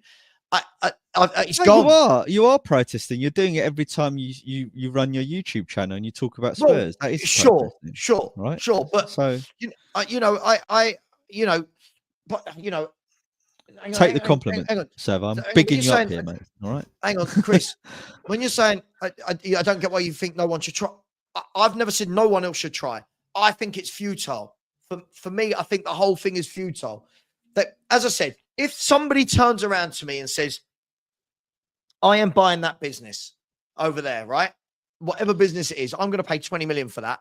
And you know what? In 25 years, it's going to be worth whatever valuation you want to give Spurs, somewhere between 4 and 7. It always gets touted between there, right? If you said to that man or woman, that's never going to happen, you're a dreamer. Watch, I'm going to make it happen.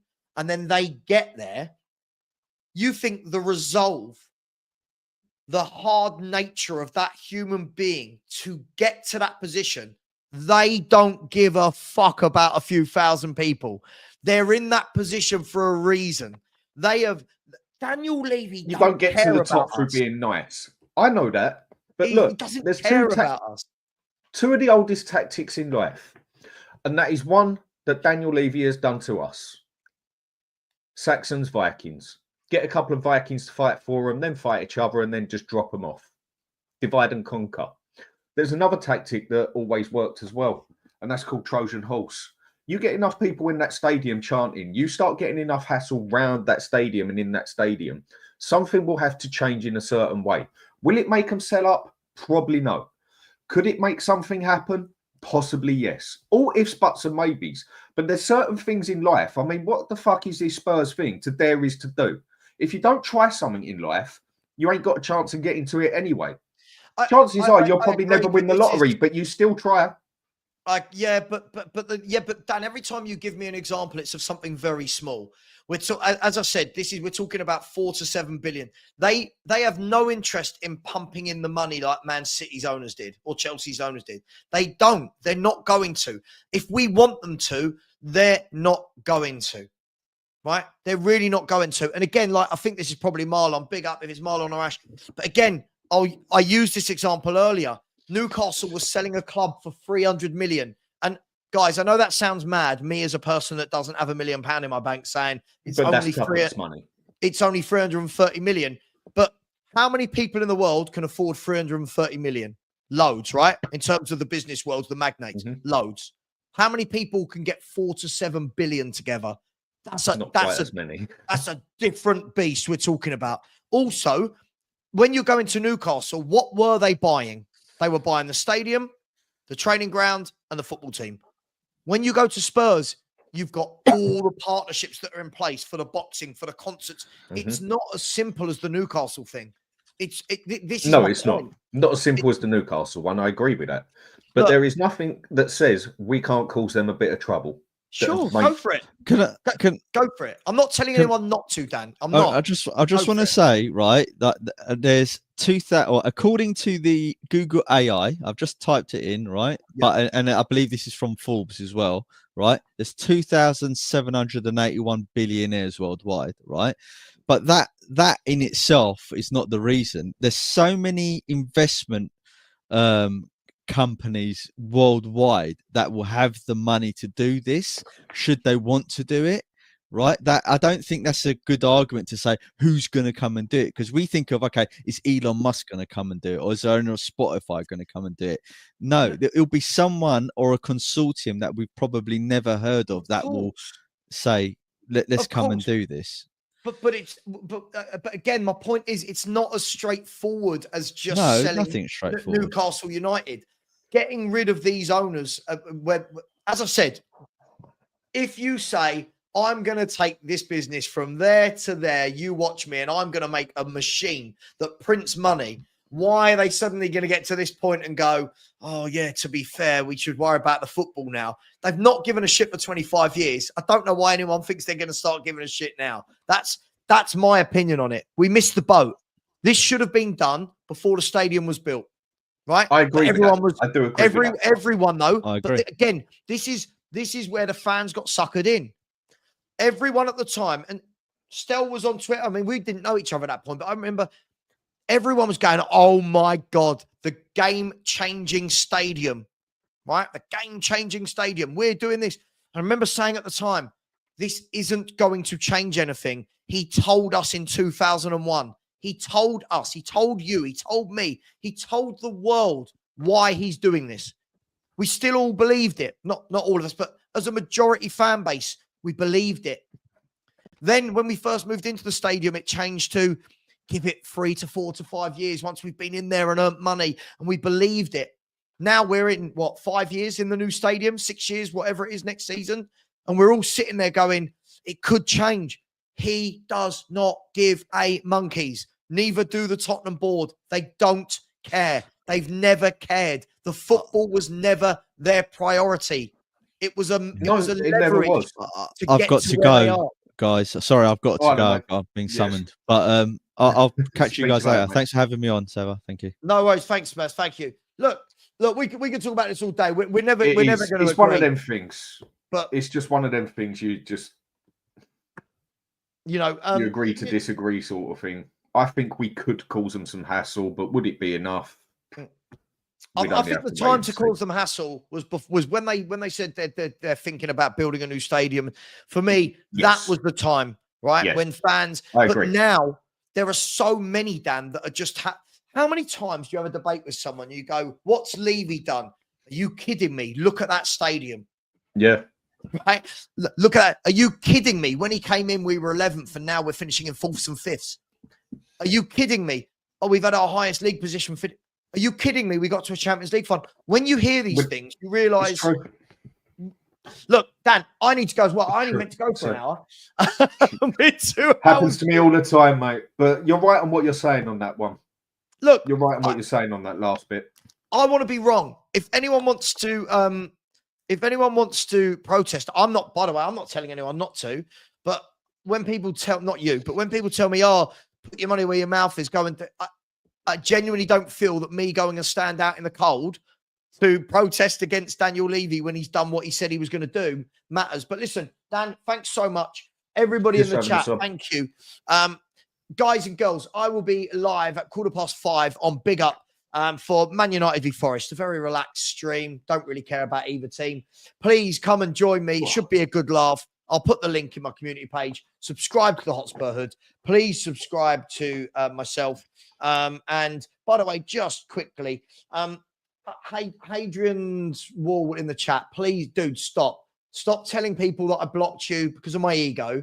I blocked you because you lie about me constantly. If you stop lying and just debate, we'll get on. Dan, thanks very much. Take care. And as always, come on, you Spurs.